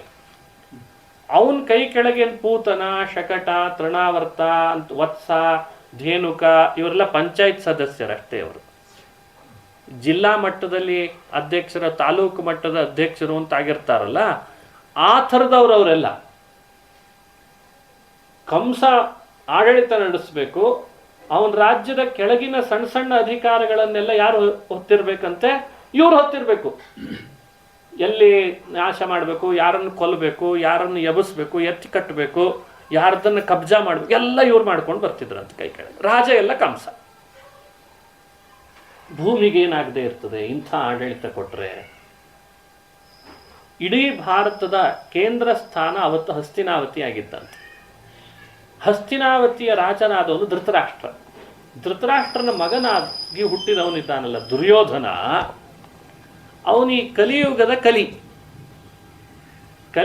ಕಲಿ ಆದ್ದರಿಂದ ಆತ ತನ್ನ ಆಡಳಿತ ನಡೆಸಿ ಇಡೀ ಹಸ್ತಿನಾವತಿಯ ರಾಜ್ಯಭಾರ ತಂದು ಅಂತ ಮಾಡ್ಕೊಂಡ್ಬಿಟ್ರೆ ಎಷ್ಟು ರಾಜರೆಲ್ಲ ಅವ್ರಿಗೆ ವಶರಾಗ್ತಿದ್ರು, ಎಷ್ಟು ರಾಜರೆಲ್ಲ ಅವ್ರಿಗೆ ಕಪ್ಪ ಕಾಣಿಕೆ ಒಪ್ಪಿಸ್ತಿದ್ರು, ಅದೆಲ್ಲ ತಂದೆ ಅಂತ ಲೆಕ್ಕ. ಹಿಂದೆ ರಾವಣನಿಗೊಬ್ಬ ಮಗ ಹುಟ್ಟಿದ್ದ, ಅವನ ಹೆಸರು ಇಂದ್ರಜಿತ್ ಅಂತ. ಆ ಇಂದ್ರಜಿತ್ತೇನೆ ದುಶ್ಯಾಸನ ಅಂತಾಗಿ ಮತ್ತೆ ಹುಟ್ಟಿದ್ದ ದ್ವಾಪರದಲ್ಲಿ. ಅಂತೂ ಧೃತರಾಷ್ಟ್ರನ 100 ಜನ ಮಕ್ಕಳು, 100 ಜನ ಮಕ್ಕಳು ಹಿಂದಿನ ಜನ್ಮದಲ್ಲಿ ಒಬ್ಬೊಬ್ಬೊಬ್ಬೊಬ್ಬ ದುಷ್ಟರಂತೆ. ಅಂದ್ರೆ ಎಷ್ಟು ಸಂಖ್ಯೆಯಲ್ಲಿ ಆತಂಕವಾದ ಬರ್ತಾ ಇದೆ, ಯೋಚಿಸಿದ್ರೆ ಗಂಭೀರ ಆಗ್ತದೆ. ಇವಾಗ ಎಲ್ಲಿ ಅವಾಗೆಲ್ಲಿ ಇದೇನು ಅಲ್ಲ ಅಂತ ಅನಿಸ್ತಾ ಇದೆ. ಯೋಚನೆ ಮಾಡಬೇಕು ನಾವೆಲ್ಲ ಇದನ್ನು. ಯಾವಾಗ ಭಗವಂತ ಅವತಾರ ಮಾಡ್ತಾನೆ. ಅದಕ್ಕೆ ಕೃಷ್ಣ ಹೇಳ್ದ, ಧರ್ಮ ಸಂಸ್ಥಾಪನಾರ್ಥಾಯ ಸಂಭವಾಮಿ ಯುಗೆ ಯುಗೆ. ಧರ್ಮಮೂರ್ತಿ, ಧರ್ಮೋ ಧರ್ಮಕೃತ್ ಧರ್ಮಜ್ಞ ಅಂತನಿಸಿದ ಶ್ರೀಕೃಷ್ಣ ವೈಕುಂಠದಿಂದ ಕೆಳಗಿಳಿದು ತಾನೇ ಅವತಾರ ಮಾಡಿ ಬರಬೇಕಾದ್ರೆ ಭೂಮಿ ಎಷ್ಟರ ಮಟ್ಟಿಗೆ ಇವರೆಲ್ಲರಿಂದ ಬಾಧಿತರಾಗಿರಬೇಡ ಯೋಚನೆ ಮಾಡಿ. ಹಂಸ ಡಿಬಿಕಾ ಅಂತ ಇನ್ನಿಬ್ರು ಜರಾಸಂಧನ ಬಲಗೈ ಬಂಟರಾಗಿದ್ರು, ಅವರು ಆತಂಕವಾದಿಗಳೇ. ಚೇದಿ ದೇಶದ ರಾಜ ಶಿಶುಪಾಲ ಅಂತ ಅವನಿಗೆ ಒಬ್ಬ ಮಗ ಹುಟ್ಟಿದ್ದ, ಜರಾಸಂಧ ಬೆಳವಣಿಗೆ ಮಾಡಿದ್ದಕ್ಕೆ ಅವನು ಆತಂಕವಾದಿನೇ. ದಂತವಕ್ರ ಅಂತ ಇನ್ನೊಬ್ಬ ಹುಟ್ಟಿದ್ದ, ಇಲ್ಲ ಕೃಷ್ಣನ ಸೋದರತ್ತೆ ಮಕ್ಕಳು ಅಂತ ಭಾಗವತ ವಿವರಣೆ ಕೊಡ್ತದೆ, ಅವನು ಒಬ್ಬ. ಇನ್ನು ವಿದರ್ಭ ದೇಶದಲ್ಲಿ ಭೀಷ್ಮಕ ಅಂತ ಒಬ್ಬ ರಾಜ, ಅವನು ಒಳ್ಳೆಯವನೇ. ಆ ಭೀಷ್ಮಕ ರಾಜನ ಮಗ ಒಬ್ಬ ಹುಟ್ಟಿದ್ದ ರುಗ್ಮಿ ಅಂತ. ಅವನು ಇಲ್ವಲ ಅಂತ ಹಿಂದೆ ಆ ವಾತಾಪಿ ಇಲ್ವಲ ಅಂತ ಹಿರಣ್ಯಕಶಿಪುವಿನ ಭೃತ್ಯರಿದ್ರು. ಹಯಗ್ರೀವ, ನಮೋಚಿ, ವಾತಾಪಿ, ಇಲ್ವಲ ಇವರೆಲ್ಲ ಹಿರಣ್ಯಕಶಿಪುವಿನ ಕಾಲದವರು. ಹರಿವಂಶ ಅದನ್ನು ವಿವರಣೆ ಕೊಟ್ಟಿದೆ. ಆ ಇಲ್ವಲನೇ ದ್ವಾಪರ ಯುಗದಲ್ಲಿ ರುಗ್ಮಿಯಾಗಿ ಹುಟ್ಟಿದ್ದ. ಅವನು ಆತಂಕವಾದಿ ಅಲ್ವೇ? ಇಲ್ವಲ ಅಂದ್ರೆ ಏನು? ಲಕ್ಷ ಲಕ್ಷ ವಿಪ್ರರನ್ನ ತನ್ನ ವಾತಾಪಿ ಸಹೋದರರ ಮೂಲಕವಾಗಿ ಊಟಕ್ಕೆ ಕರೆದು ಕೊಂದು ಹಾಕಿದ್ರಂತೆ ಇಬ್ರು ಅಣ್ಣ ತಮ್ಮಂದ್ರು. ಎಂಥೆಂಥ ರಾಕ್ಷಸರು ನೋಡ್ರಿ. ಇಲ್ವಲನೇ ರುಗ್ಮಿಯಾಗಿ ಹುಟ್ಟಿದ. ರುಗ್ಮಿ ಭೀಷ್ಮಕ ರಾಜನ ಮಗನಾದ್ರಿಂದ ವಿದರ್ಭ ದೇಶ ಅಂತಿದೆ ಇವತ್ತು. ವಿದರ್ಭ ದೇಶ ಅಂದ್ರೆ ಪರಿಚಯ ಇರಬೇಕಲ್ವ. ವಿದರ್ಭ ಅಂತ ಒಂದು ಎಕ್ಸ್ಪ್ರೆಸ್ ಇದೆ. ವಿದರ್ಭ ದೇಶ ಆ ಪ್ರಾಂತ ಏನಿದೆ ಮಧ್ಯ ಭಾರತದ ಅತ್ಯದ್ಭುತವಾದ ಸಂಪದ್ಭರಿತವಾದ ರಾಷ್ಟ್ರ ಅದು. ಆ ಕಾಲದಲ್ಲಿ ರಾಜ್ಯ ಅದು. ಆ ರಾಜ್ಯದ ವ್ಯವಸ್ಥೆ ಅದನ್ನು ಬಿಗಡಾಯಿಸುವಂತೆ ರುಗ್ಮಿ ಹುಟ್ಟುಬಿಟ್ಟು. ಇನ್ನೊಬ್ಬ ಇದ್ದ, ಅವನ ಹೆಸರು ಸಾಲ್ವಾ ಅಂತ. ಅವನಿಗೆ ನಿಮಗೆ ಕೇಳಿದ್ರೆ ಆಶ್ಚರ್ಯ ಆಗ್ತದೆ, ಒಂದು ಪಟ್ಟಣವೇ ವಿಮಾನದಂತೆ ಮಾಡ್ಕೊಂಡಿದ್ದ, ವಿಮಾನವನ್ನೇ ಪಟ್ಟಣ ಮಾಡ್ಕೊಂಡಿದ್ದ. ಅದಕ್ಕೆ ಅವನಿಗೆ ಸೌಭಪತಿ ಅಂತ ಕರೀತಾರೆ ಇತಿಹಾಸದಲ್ಲಿ. ಸೌಭ ಅನ್ನೋದು ಅವನ ವಿಮಾನದ ಹೆಸರಂತೆ. ಅವ ಕೆಳಗೆ ಇಳಿಲೇಬೇಕಾಗಿಲ್ಲ, ಆಕಾಶದಲ್ಲಿ ಹಾರಾಡ್ಕೊಂಡಿರ್ಬೋದು ಅಂಥ ಒಂದು ವಿಮಾನ ಅಂತ. ಕೆಳಗೆ ಇಳಿದ್ರೆ ಅದು ಪಟ್ಟಣ, ಇಲ್ಲ ಬೇಡ ಅನಿಸಿದ್ರೆ ಅದೇ ವಿಮಾನ ಅಂತ. ಇದು ಯಾವ ಕ್ಯಾರ್ ವ್ಯಾನ್ ಅಂತೇಳಿ ನೀವು ಇವಾಗೆಲ್ಲ ನಟ ನಟಿಯರು ಕ್ಯಾರ್ ವ್ಯಾನ್ ಮಾಡ್ಕೊಳ್ತಾರೆ. ಅದು ಏನಲ್ಲ ಇವನು ಮುಂದೆ, ಯಾಕಂದ್ರೆ ಅದು ಹಾರಲ್ಲ. ಇದು ವಿಮಾನ ಮಾಡ್ಕೊಳ್ಳಿಕ್ಕೆ ಹೊರಟಿದ್ದಾರೆ. ಈಗೀಗ ಇವ್ರು ಎಷ್ಟು ಹಿಂದೆ ಉಳಿದಿದ್ದಾರೆ, ಅವರೆಷ್ಟು ಮುಂದಿರಬೇಡ ಹೇಳ್ರಿ. ಅದನ್ನು ಕೊಟ್ಟವನು ಬ್ರಹ್ಮದೇವರು. ಹೀಗಾಗಿ ಸಾಲ್ವ ಅಂತ ಅವನಿಗೆ ಹೆಸರು. ಬ್ರಹ್ಮದತ್ತ ಸಾಲ್ವ, ಸೌಭಪತಿ. ಆ ಸೌಭ ವಿಮಾನದಲ್ಲಿ ಎಲ್ಲ ಊರುಗಳಿಗೆ ಸುತ್ತುತ್ತಿದ್ದ. ಅವನು ಜರಾಸಂಧನಿಗೆ ಬಲಗೈ ಬಂಟನಾಗಿದ್ದಂತೆ. ಹೀಗೆ ಸಾಲ್ವ, ದಮಘೋಷ, ಬ್ರಹ್ಮದತ್ತ ಅಂತ ಇನ್ನೊಂದು ಹೆಸರಿತ್ತು, ದಂತವಕ್ರ, ಶಿಶುಪಾಲ, ಹಂಸ, ಡಿಬಿಕಾ. ಹಸ್ತಿನಾವತಿಯಲ್ಲಿ ಯೋಚನೆ ಮಾಡ್ಲಿಕ್ಕೆ ಹೊರಟ್ರೆ 100 ಜನ ಧೃತರಾಷ್ಟ್ರನ ಮಕ್ಕಳು. ಒಬ್ಳು ಹೆಣ್ಮಗಳು ಬೇರೆ ಹುಟ್ಟಿದ್ಲು ಧೃತರಾಷ್ಟ್ರನಿಗೆ, ದುಶ್ಯಲೆ ಅಂತ. ಸಿಂಧೂ ದೇಶದ ಆಳ್ವಿಕೆ ನಡೆಸ್ತಾ ಇದ್ದ ಜಯದ್ರಥ ಅಂತ, ಅದಕ್ಕೆ ಅವನಿಗೆ ಸೈಂಧವ ಅಂತ ಹೆಸರು. ಸೈಂಧವನಿಗೆ ಕನ್ಯಾದಾನ ಮಾಡಿಸಿ ದುಶ್ಯಲೆ, ಅವನೊಬ್ಬ ಅಸುರ, ಅಳಿಯನಾದ ಧೃತರಾಷ್ಟ್ರನಿಗೆ. ಸಿಂಧೂ ದೇಶದ ಆಡಳಿತ ಎಲ್ಲ ಅಳಿಯನ ಮೂಲಕವಾಗಿ ಧೃತರಾಷ್ಟ್ರ ಅಳಿಯನನ್ನು ಮಾಡಿಕೊಂಡಿದ್ದಕ್ಕೆ ದುರ್ಯೋಧನ ವಶದಂತೆ ಆಗಿಬಿಡ್ತು. ಇವತ್ತಿನ ಕಂದಹಾರ್, ಅಂದಿನ ಗಾಂಧಾರ, ಅಲ್ಲಿ ಇಬ್ಬರು ಮಕ್ಕಳು ಹುಟ್ಟಿದ್ರು. ಒಬ್ಬಳು ಗಾಂಧಾರಿ, ಇನ್ನೊಬ್ಬ ಶಕುನಿ. ಭೀಷ್ಮಾಚಾರ್ಯರ ಮೂಲಕವಾಗಿ ಧೃತರಾಷ್ಟ್ರನಿಗೆ ಯಾವತ್ತು ಗಾಂಧಾರಿಯನ್ನು ಮದುವೆ ಮಾಡಿಸಿದ್ರೋ ಅವತ್ತೇ ಶಕುನಿ ಭಾರತಕ್ಕೆ ಬಂದ್ಬಿಟ್ಟ, ಹಸ್ತಿನಾವತಿಗೆ ಬಂದ. ಭಾರತ ಅಂದ್ರೆ ಹಸ್ತಿನಾವತಿ ಆಡಳಿತದೊಳಗೆ ತನ್ನ ಮೂಗು ತೋರಿಸ್ಲಿಕ್ಕೆ ಶುರು ಮಾಡಿದ್ನಂತೆ.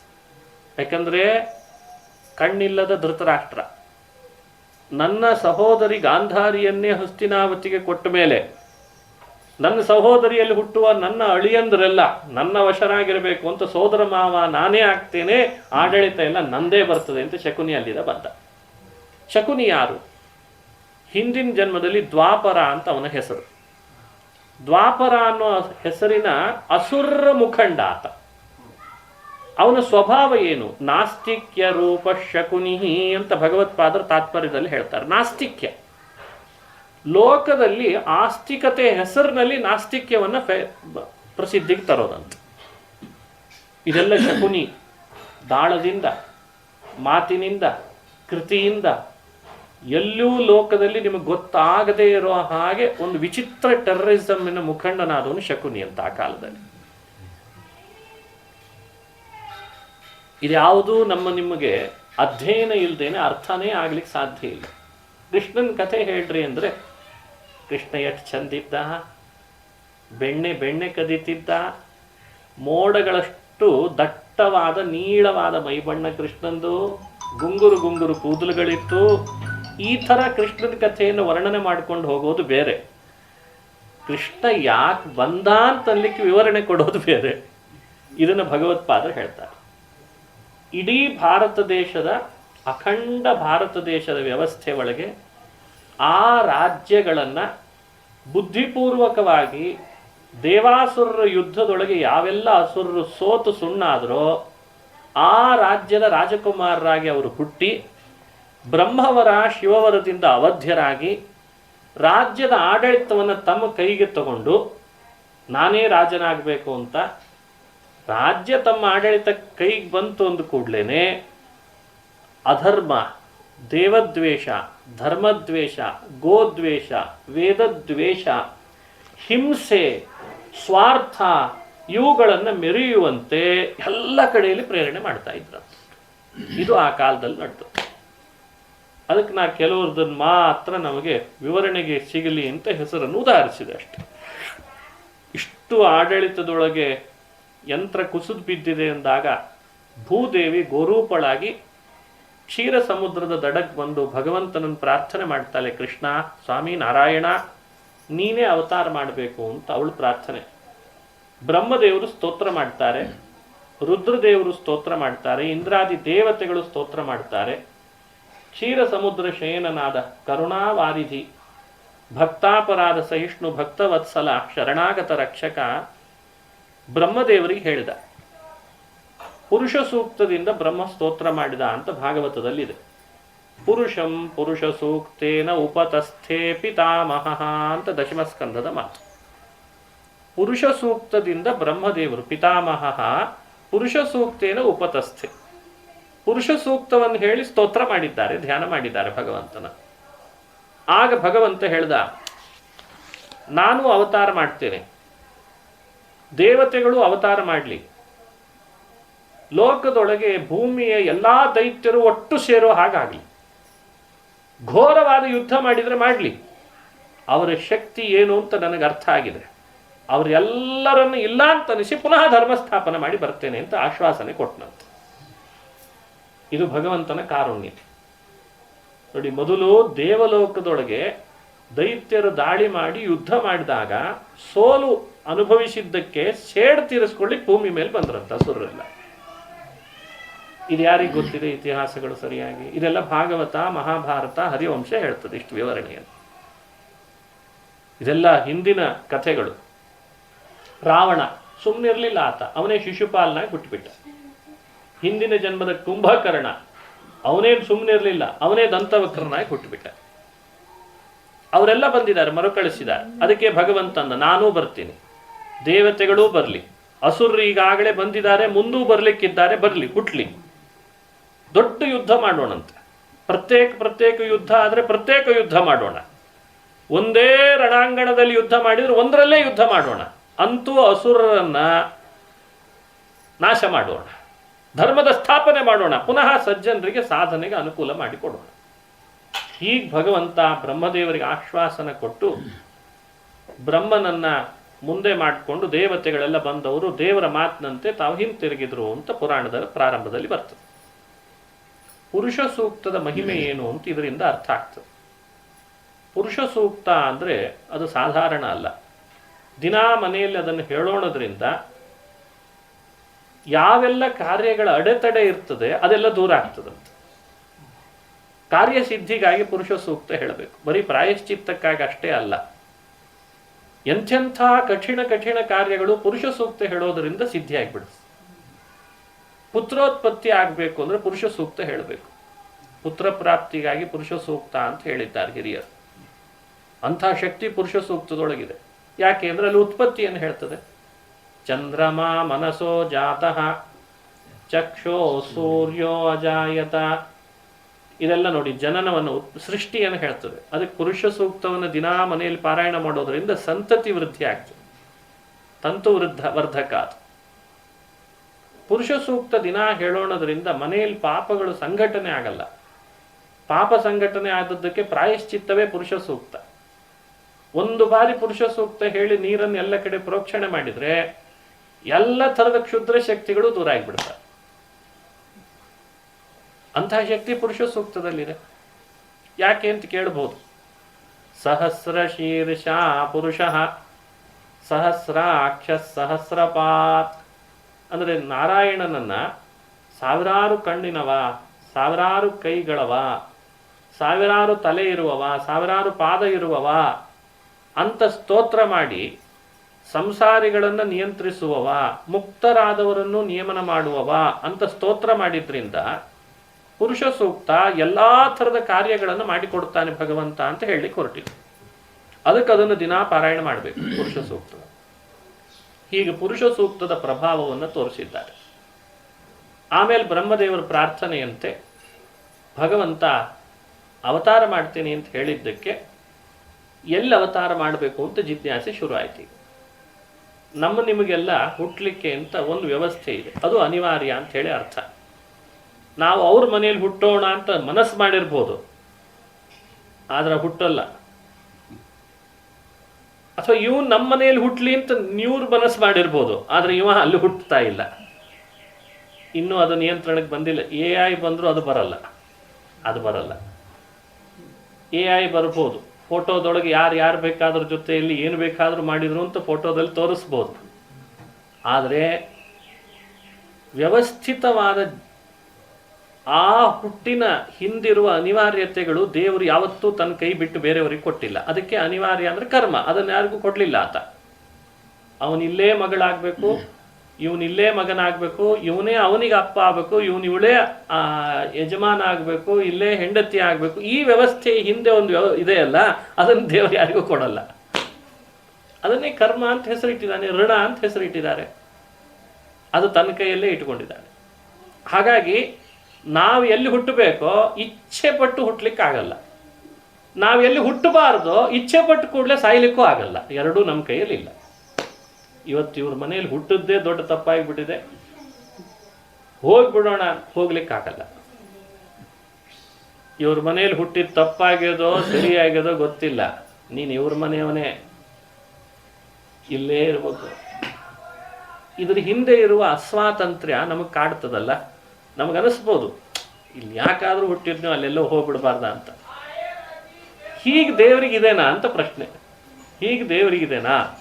ಇಲ್ಲೇ ಹುಟ್ಟಬೇಕು, ಅಂಥವನ ಹಿಂದೆ ಅವನಿಗೊಂದು ಋಣ, ಇವರೇ ಅಪ್ಪ ಆಗಬೇಕು, ಇವನೇ ಅಮ್ಮ ಆಗಬೇಕು, ಇವನೇ ಅಣ್ಣ ಆಗಬೇಕು, ಇವನೇ ತಮ್ಮ ಆಗಬೇಕು ಅಂತ ಹೀಗೆ ಭಗವಂತನಿಗಿದೇನಾ ಅಂತ ಪ್ರಶ್ನೆ.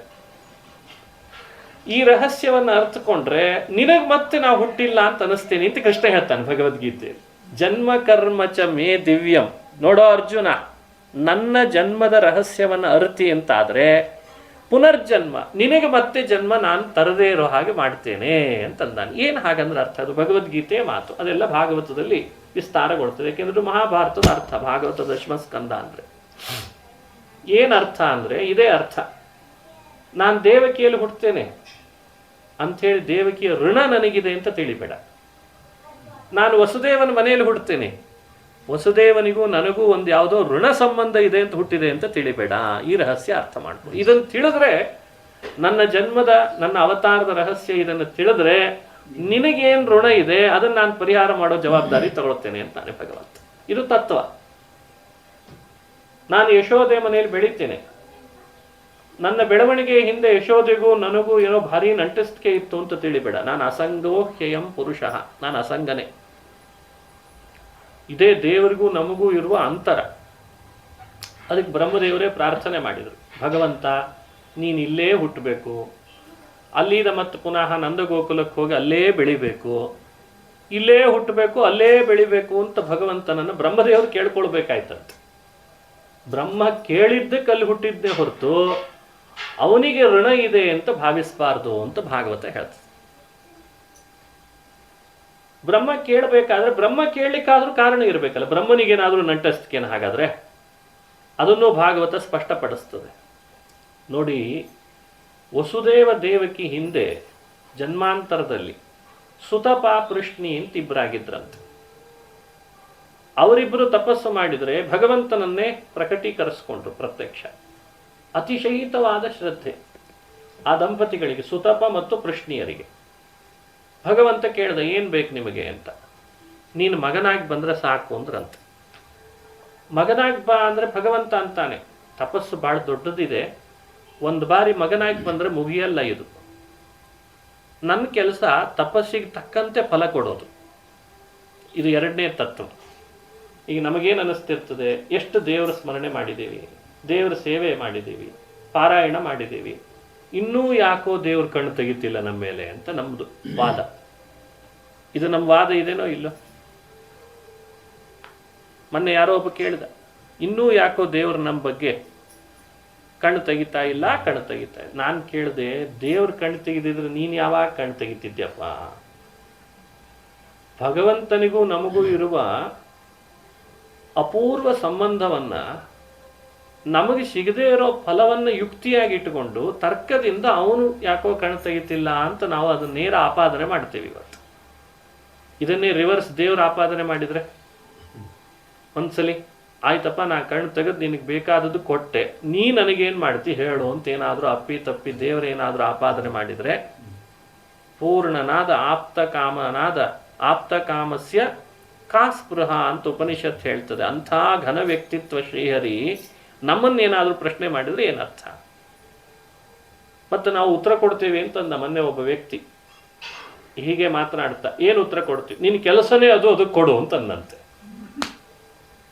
ನಿನಗೆ ಬೇಕಾದದ್ದು, ನಮ್ಮ ಭಕ್ತರಿಗೆ ಬೇಕಾದದ್ದನ್ನು ಕೊಡೋದೇ ನಿನ್ನ ಕೆಲಸ, ಅದಕ್ಕೆ ಕೊಡು. ನಾನೇ ಹೇಳಿದೆ ಅದಕ್ಕೆ, ಭಗವಂತನು ಅದೇ ಅಂತಿದಾನೋ, ಕಾಯಿಲೇ ಬೇಕಾದದ್ದು ನಿನ್ನ ಕೆಲಸ, ಅದಕ್ಕೆ ಕಾಯಿ ಅಂತಂತಾನೆ ಭಗವಂತ. ನಾನು ಕಾಯೋದು ಅಂತಿಲ್ಲ. ಇದೇ ವ್ಯವಸ್ಥೆ, ಇದೇ ಬಿಗಡಾಯಿಸ್ತದೆ. ಭಕ್ತನಿಗೂ ಭಗವಂತನಿಗೂ ಇರುವ ಅಪೂರ್ವವಾದ ಸಂಬಂಧ. ಇವ ಕಾಯಿಲೇಬೇಕು, ಅವ ಕಾಯಿಸ್ತಾನೆ ಅಂಥೇಳಿ ಅದೇ ಅವನ ಸ್ವಭಾವ ಅಲ್ಲ. ಅದ್ರ ಹಿಂದೆ ಒಂದು ಶಾಸ್ತ್ರ ಇದೆ ಅಂತಾರೆ. ಶಾಸ್ತ್ರ ಇದೆ ಅಂತ. ಯಾಕಂದ್ರೆ ಕಾಯಿಸೋದು ಅನ್ನೋದು ಅಧಿಕಾರಿಗಳಿಗೆ ಗುಣ ಅಲ್ಲ, ದೋಷ ಅದು. ಇವತ್ತು ಲೋಕದಲ್ಲಿ ಒಬ್ಬರನ್ನು ಭೇಟಿ ಆಗ್ಲಿಕ್ಕೆ ಹೋದ್ವಿ ನಾವು ಯಾವುದೋ ಒಂದು ಕೆಲಸದ ಮೇಲೆ, ಅವರು ಬಾಗಿಲ ತೆಗಿಲಿಲ್ಲ, ಬಹಳ ಬ್ಯುಸಿ ಇದ್ದಾರೆ ಅಂತಂದ್ರು. ಸರಿ, ಒಂದು ಅರ್ಧ ಗಂಟೆ, ಮುಕ್ಕಾಲು ಗಂಟೆ, ಮತ್ತೊಂದು ಗಂಟೆ ಆದರೂ ಅವ್ರು ಬರಲಿಲ್ಲ. ಇಲ್ಲ ಅವ್ರು ಬ್ಯುಸಿ ಇದ್ದಾರೆ. ಈ ಪರಿ ಕಾಯಿಸೋದು ಗುಣನ ದೋಷನ? ಹಾಗಾದ್ರೆ ಭಗವಂತ ತನ್ನ ಭಕ್ತರಿಗೆ ಬೇಡಿದ್ದನ್ನ ಕೊಡೋ ವಿಷಯದಲ್ಲಿ ಕಾಯಿಸ್ತಾನೆ ಅಂತ ನೀವು ಹೇಳಿಬಿಟ್ರೆ ಅದು ದೇವರಲ್ಲಿ ದೋಷವಾ ಗುಣವಾ? ಇದ್ರ ಹಿಂದೆ ಮತ್ತೆ ಚರ್ಚೆ ಮಾಡ್ತದೆ ಪುರಾಣ. ಶಾಸ್ತ್ರ ಚರ್ಚೆ ಏನ್ ಮಾಡ್ತದೆ? ಪರಮಾತ್ಮನಿಗೆ ಕಾಯಿಸಿದ್ರಿಂದ ಏನಾದರೂ ಲಾಭ ಆಗ್ತದೆ ಅಂತಿದ್ದಿದ್ರೆ ಅದು ದೋಷ ಆಗ್ತಿತ್ತಂತೆ. ನೋಡಿ, ದೋಷ ಯಾವಾಗ ಆಗ್ತದೆ? ಗುಣಚಿಂತನೆ ಮಾಡ್ಲಿಕ್ಕೆ ತಾನೇ ಭಕ್ತರಿರೋದು ನಾವು. ದೋಷ ಬಂದಿದೆ ಅಂತ ಅನಿಸಿದ್ರೆ ಅದನ್ನು ಪರಿಹರಿಸ್ಕೊಳ್ಳಿಕ್ಕೂ ನಮ್ಮದೇ ಜವಾಬ್ದಾರಿ ಅಂತೆ ದೇವರಲ್ಲಿ. ಹಾಗಾದ್ರೆ ಕಾಯಿಸುವಿಕೆ ಪರಮಾತ್ಮನಿಗೆ ಏನಾದರೂ ಲಾಭ ಉಂಟು ಮಾಡ್ತಾ? ಲೋಕದ ಅಧಿಕಾರಿಗಳು ಕಾಯಿಸ್ತಾರೆ, ಅದ್ರ ಹಿಂದೆ ಎರಡಿದೆ ಅಂತೆ ಲಾಭ ಅವರಿಗೆ. ಒಂದು, ಹೋಗ್ಬಿಡ್ಲತ್ಲ ಕಡೆಗೆ ಎಷ್ಟಂತೆ ಮಾಡಿಕೊಡೋದು ನೀವು ಉಪಕಾರ ಅಂತ ಒಂದು, ಅಷ್ಟು ಉಳಿಸ್ಕೊಂಡಲ್ಲ ಅವ. ಇನ್ನೊಂದೇನು ಅಂದರೆ ಅವಲಂಬಿಸಿ ಬರ್ಬೇಕು ಹಣೆ ಬಾರ ಅವ್ರದ್ದು ಅಂತ. ಈ ಥರದೊಂದು ಕ್ಷಣಿಕವಾದ ಕೃತ್ರಿಮವಾದ ಆನಂದ, ಈ ಥರದ ಲಾಭ ಎಲ್ಲ ದೇವರು ಅಪೇಕ್ಷೆ ಪಡ್ತಾನ ನಮ್ಮಿಂದ? ಯೋಚಿಸ್ಬೇಕಲ್ಲ. ಪೂರ್ಣಮದಃ ಪೂರ್ಣಮಿದಂ ಪೂರ್ಣಾತ್ ಪೂರ್ಣಮದುಚ್ಯತೆ. ಹಾಗಾದ್ರೆ ಭಕ್ತರನ್ನು ಕಾಯಿಸೋದ್ರ ಹಿಂದೆ ಕಾರಣ ನಿಜವಾಗ್ಲೂ ಯಾವುದು?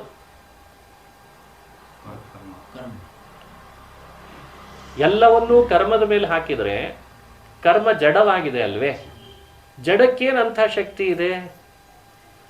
ಜಡಕ್ಕೆ ಶಕ್ತಿ ಇದೆನಾ? ಯಾವ ಥರದ ಜಡವು ಮನುಷ್ಯನ ಮೇಲೆ ಅಟ್ಯಾಕ್ ಮಾಡ್ಲಿಕ್ಕೆ ಅವಕಾಶ ಇಲ್ಲ ಅಂತ ಸುಧಾದಲ್ಲಿ ಟೀಕಾಕೃತ್ಪಾದರು ಹೇಳ್ತಾರೆ. ಕರ್ಮಾಣಿ ತಾವದ ಅಚೇತನಾನಿ ನ ಕಿಮಪಿ ಕರ್ತುಂ ಶಕ್ನುವಂತಿ. ಕರ್ಮಗಳು ಅಚೇತನವಾದ್ದರಿಂದ ಚೇತನರಾದವರನ್ನ ಸ್ವಂತ ಶಕ್ತಿಯಿಂದ ಅವುಗಳಿಗೆ ಏನೂ ಮಾಡಲಿಕ್ಕೆ ಸಾಧ್ಯವಿಲ್ಲ. ಹಾಗಾದರೆ ಭಗವಂತನ ಹಿಂದೆ ಇರುವ, ಪರಮಾತ್ಮನ ಹಿಂದಿರುವ ಆಲೋಚನೆ, ಅದನ್ನು ಇಚ್ಛಾ ಅಂತ ಅದಕ್ಕೆ ಕರೆದ್ರಂತೆ. ಒಂದು ಇಚ್ಛೆ ಇದೆ, ವ್ಯವಸ್ಥೆ. ಏನು ಇಚ್ಛೆ ಅದು? ಇವನಿಗೆ ಇಷ್ಟು ವಯಸ್ಸು ಬಂದಾಗ ಇಷ್ಟು ಸಂಪತ್ತು, ಇಷ್ಟು ಪದವಿ, ಇಷ್ಟು ಯಶಸ್ಸು ಬರಲಿ ಅಂತ ಸಿಸ್ಟಮ್ ಮೊದಲೇ ಡೆವಲಪ್ ಆಗಿಬಿಟ್ಟಿದೆ. ಅದು ಪ್ರೀ ಡಿಟರ್ಮೆಂಟ್. ಇವನಿಗೆ ಇಷ್ಟು ಬೆಳವಣಿಗೆ ಆದಾಗ ಅವನಿಂದ ನಡೆದ ಇಷ್ಟೆಲ್ಲ ಪ್ರಯತ್ನದಿಂದ ಅವನಿಗೆ ಇದೆಲ್ಲವೂ ಲಾಭ ಆಗಬೇಕು ಅನ್ನೋದು ಮೊದಲೇ ವ್ಯವಸ್ಥೆ ಇದೆ ಅಂತ. 10 ವರ್ಷದ ಮಗು ಆಗಬೇಕು, 10 ವರ್ಷದ ಮಗುವಿಗೆ ಬೇಕಾದ ಬಟ್ಟೆ, ಆಹಾರ, ಅವನು ಮಾಡ್ಲಿಕ್ಕೆ ಬೇಕಾದ ವಿಹಾರ, ಆ ವಿಹಾರಕ್ಕೆ ಅನುಕೂಲವಾದ ಪರಿಸರ, ಎಲ್ಲದರ ಹಿಂದೆ ಭಗವಂತ ಮೊದಲೇ ವ್ಯವಸ್ಥೆ ಮಾಡಿಟ್ಟಿದ್ದಾನಂತೆ. ಇದಕ್ಕೆ ಪ್ರೋಗ್ರಾಮ್ ಅಂತ ಕರೀತಾರೆ ಇವತ್ತೆಲ್ಲ. ಈ IT ಸೆಕ್ಟರ್ನಲ್ಲಿ ಒಂದು ಪ್ರೋಗ್ರಾಮ್ ಡೆವಲಪ್ ಮಾಡಿದ್ದಾನೆ ಪರಮಾತ್ಮ, ಮೊದಲೇ ಮಾಡಿಟ್ಟಿದ್ದಾನೆ ಅದನ್ನು, ಅಪ್ಲಿಕೇಶನನ್ನು. ಈಗ ಹೇಳ್ರಿ ನೋಡೋಣ, ಅಪ್ಲಿಕೇಶನ್ಗೆ ಅನುಗುಣವಾಗಿ ಒಂದು ಡೋರ್ ಓಪನ್ ಆಗಬೇಕಾದ್ರೆ ಮೊಬೈಲ್ನಲ್ಲಿ ಪ್ರೆಸ್ ಮಾಡಿದರೆ ನೀವು ಆಟೋ ಸಿಸ್ಟಮ್ ಅಂತ ಹೇಳಿದ್ರೂ ಕೂಡ ಇಷ್ಟು ಸೆಕೆಂಡ್ಸ್ ಅಂತ ತಗೋತದ. ಸೆಕೆಂಡ್ಸೇ ತಗೊಳ್ಬಾರ್ದು ಅಂದ್ರೆ ಹೆಂಗೆ? ಒಂದು ಆಟೋ ಡೋರ್ ಓಪನ್ ಆಗಲಿಕ್ಕೆ ಇಷ್ಟು ಸಮಯ ತಗೊಳ್ತದೆ ಅದು ಯಾಕೆಂದ್ರೆ ನೀವು ಅಷ್ಟು ಪ್ರೋಗ್ರಾಮ್ ಹಾಗೆ ಸೆಟ್ ಮಾಡಿಟ್ಟಿದ್ದಾನೆ ಅವನು. ಅದಕ್ಕಿಂತಲೂ ಕಡಿಮೆ ಸೆಕೆಂಡ್ ಆಗಲ್ಲ ಇನ್ನದು, ಅಲ್ಲಿ ನೋಡಿ ಮಾಡಿಟ್ಟಿದ್ದಾನೆ ಅದನ್ನು. ನಮಗೆಲ್ಲ ಇದು ಸೆಕೆಂಡ್ ಆದರೆ ಒಬ್ಬೊಬ್ಬ ಭಕ್ತನಿಗೂ ಭಗವಂತ ನೀಡ್ತಾ ಇರೋ ಪ್ರತಿ ಫಲಗಳು ಸೆಕೆಂಡೇ ಅಂತ ಅವನ ಪ್ರಕಾರ. ಅದು ಸೆಕೆಂಡೇ, ಅದು ನಮಗೆಲ್ಲ ಅದು ಒಂದು ಜನ್ಮ, ಭಗವಂತನಿಗದು ಸೆಕೆಂಡ್ಗಿಂತ ಕಡಿಮೆ ಅಂತೆ. ಇದನ್ನ ನಾವು ಆಲೋಚನೆ ಮಾಡಲಿಲ್ಲ. ಅನಿವಾರ್ಯ ಅನ್ನೋದನ್ನ ಇಷ್ಟು ಅರ್ಥ ಮಾಡ್ಕೊಳ್ಬೇಕಾಯ್ತಂತೆ. ಈ ಪ್ರೋಗ್ರಾಮ್ ಅನ್ನು ಅರ್ಥ ಮಾಡ್ಕೊಳ್ಳೋದೇ ಹೋದ್ರೆ ಹೇಗೆ ಅಂತ ಕೇಳ್ತದೆ ಶಾಸ್ತ್ರ. ಎಷ್ಟು ಅದ್ಭುತವಾಗಿ ಅನುಸಂಧಾನ ಮಾಡಿಸ್ತಾರೆ. ಅದಕ್ಕೆ ಭಗವಂತ ಕೃಷ್ಣ ತನ್ನೆಲ್ಲ ಭಕ್ತರಿಗೆ ನಿಗದಿತ ಕಾಲದಲ್ಲಿ ಅರ್ಹತೆಗೆ ಅನುಗುಣ, ಅವರಿಂದಲೇ ನಡೆದ ಕರ್ಮಕ್ಕೆ ಅನುಗುಣವಾಗಿ ಕಾಲ ಕಾಲಕ್ಕೆ ತನ್ನಿಂದ ಏನು ಬೇಕು ಅದನ್ನು ಒದಗಿಸ್ತಾನಂತೆ. ಯಾವತ್ತೂ ಮಿಸ್ ಮಾಡಲ್ಲ, ಯಾವತ್ತೂ ವ್ಯತ್ಯಾಸ ಮಾಡಲ್ಲ. ಇದನ್ನು ಅರ್ಥ ಮಾಡಿಸ್ಲಿಕ್ಕೆ ಬಂದದ್ದೇ ಕೃಷ್ಣನಾಗಿ ಅಂತ ಭಾಗವತ ಹೇಳ್ತದೆ. ಅದು ಯಶೋದೆ ಇರ್ಬೋದು, ದೇವಕಿ ಇರ್ಬೋದು, ವಸುದೇವನಿರ್ಬೋದು. ಅದಕ್ಕೆ ಬ್ರಹ್ಮದೇವರು ಎಲ್ಲಿ ಅವತಾರ ಮಾಡಬೇಕು ಕೃಷ್ಣ ಅಂತ ಕೇಳಿದ ಕೂಡಲೇ, ಸ್ವಾಮಿ ನೀನು ದೇವಕಿ ಮತ್ತು ವಸುದೇವನ ನಿಮಿತ್ತ ಮಾಡಿಕೊಂಡು ಅವತಾರ ಮಾಡು, ನಂದಗೋಪ ಯಶೋದೆಯ ಮನೆಯಲ್ಲಿ ಬೆಳವಣಿಗೆ ತಾಳು, ಅಲ್ಲಿ ನಿನ್ನ ಬಾಲ್ಯಲೀಲೆಗಳನ್ನು ತೋರಿಸು ಅಂತ ಬ್ರಹ್ಮದೇವರು ಪ್ರಾರ್ಥನೆ ಮಾಡಿದರೆ, ಬ್ರಹ್ಮನ ಮಾತಿಗೆ ಅನುಗುಣವೇ ಭಗವಂತ ದೇವಕಿ ವಸುದೇವರಲ್ಲಿ ಅವತಾರ ಮಾಡಿದ. ಅವರಿಗೆ ಅವತಾರ ಮಾಡಿ ತಂದೆ ತಾಯಿ ಅಂತ ಅವರಿಗೆ ಅನುಗ್ರಹಿಸಿದ. ಅಲ್ಲಿಂದ ಹೊರಟು ನಂದಗೋಕುಲಕ್ಕೆ ಬಂದು ಬೆಳವಣಿಗೆ ಪಡೆದ. ಹಾಗಾಗಿ ಅವರಿಗೆ ಅಷ್ಟು ಸಮಯ, ಇವರಿಗೆ ಇಷ್ಟೇ ಸಮಯ. ಆದರೆ ಅವರವ್ರ ಶ್ರದ್ಧೆಗೆ ಅನುಗುಣ ಅವರವರಿಗೆ ಸಮಯ ಮೀಸಲು ಮಾಡ್ತಾನಂತೆ ಭಗವಂತ. ತನ್ನ ಬಾಲ್ಯಲೀಲೆ ನೋಡಬೇಕು ಅಂತ ಆಸೆ ಪಟ್ಟ ಯಶೋದೆಗೂ, ಮಗನಾಗಿ ಬರಬೇಕು ಅಂತ ಅಪೇಕ್ಷೆ ಪಟ್ಟ ದೇವಕಿಗೂ, ಇಬ್ಬರೂ ಭಕ್ತರಿಗೆ ಏಕಕಾಲದಲ್ಲಿ ತಾನು ಕೊಡುವಂಥ ವರ ಹೀಗಿರ್ತದೆ ಅಂತ ತೋರಿಸಿ ನೀನು ದೇವಕಿ ಆದರೆ, ನೀನು ಯಶೋದೆ ಆದರೆ, ಅಥವಾ ನೀನು ವಸುದೇವನಾದರೆ, ನೀನು ನಂದಗೋಪನಾದರೆ ಅವರಿಗೆ ಹೇಗೆ ಫಲ ಕೊಟ್ಟಿದ್ದೇನೋ ನಿನಗೂ ಹಾಗೆ ಫಲ ಕೊಡ್ತೇನೆ ಅಂತ ತೋರಿಸಿದ್ದಾನೆ ಅಂತ ಹೇಳ್ತದೆ ಭಾಗವತ. ಇಲ್ಲ ನಾ ದೇವಕಿನೂ ಆಗಲ್ಲ, ನಾ ಯಶೋದೆನೂ ಆಗಲ್ಲ, ಮತ್ತೇನು ಪೂತನೆ ಆಗ್ತೀಯಾ ಹೆಂಗೆ? ಮತ್ತೆ ಪೂತನೆ ಆದರೆ ಪೂತನೆಗೆ ತಕ್ಕಂತೆ ಫಲ ಕೊಡ್ತಾರೆ. ಹೀಗೆ ಭಾಗವತದ ದಶಮ ಸ್ಕಂಧದ ಅನುಸಂಧಾನ ಮಾಡಬೇಕಾದ್ರೆ ಯಾವ ಕಥೆಗಳು ಬರ್ತಾವೆ ಅದರಲ್ಲಿ ನಮಗೂ ಆ ಕಥೆಗೂ ಇರುವಂಥ ಸಂಬಂಧ ಎಂಥದ್ದು, ಭಕ್ತರಾಗಿ ನಾವು ಆಲೋಚನೆ ಮಾಡಬೇಕು ಏನು, ಭಗವಂತ ಆಗಲೇ ನಮ್ಮ ಬಗ್ಗೆ ಆಲೋಚನೆ ಏನು ಮಾಡಿರ್ತಾನೆ, ಇಷ್ಟನ್ನು ತಿಳಿದುಕೊಂಡ್ರೆ ಭಾಗವತದ ರಹಸ್ಯ ಅರ್ಥ ಆಯಿತು ಅಂತ ಅಭಿಪ್ರಾಯ. ಹೀಗೆ ಭಾಗವತ ಕಥಾನಕವನ್ನು ನಾಳೆ ಸಾಯಂಕಾಲ ಮತ್ತು ಇದು ಬೆಳಗ್ಗೆ 8 ಗಂಟೆಗೆ, ಎಷ್ಟು ಗಂಟೆಗೆ, ನಾಳೆ ಬೆಳಗ್ಗೆಯಿಂದ ಮುಂದುವರಿಸೋಣ.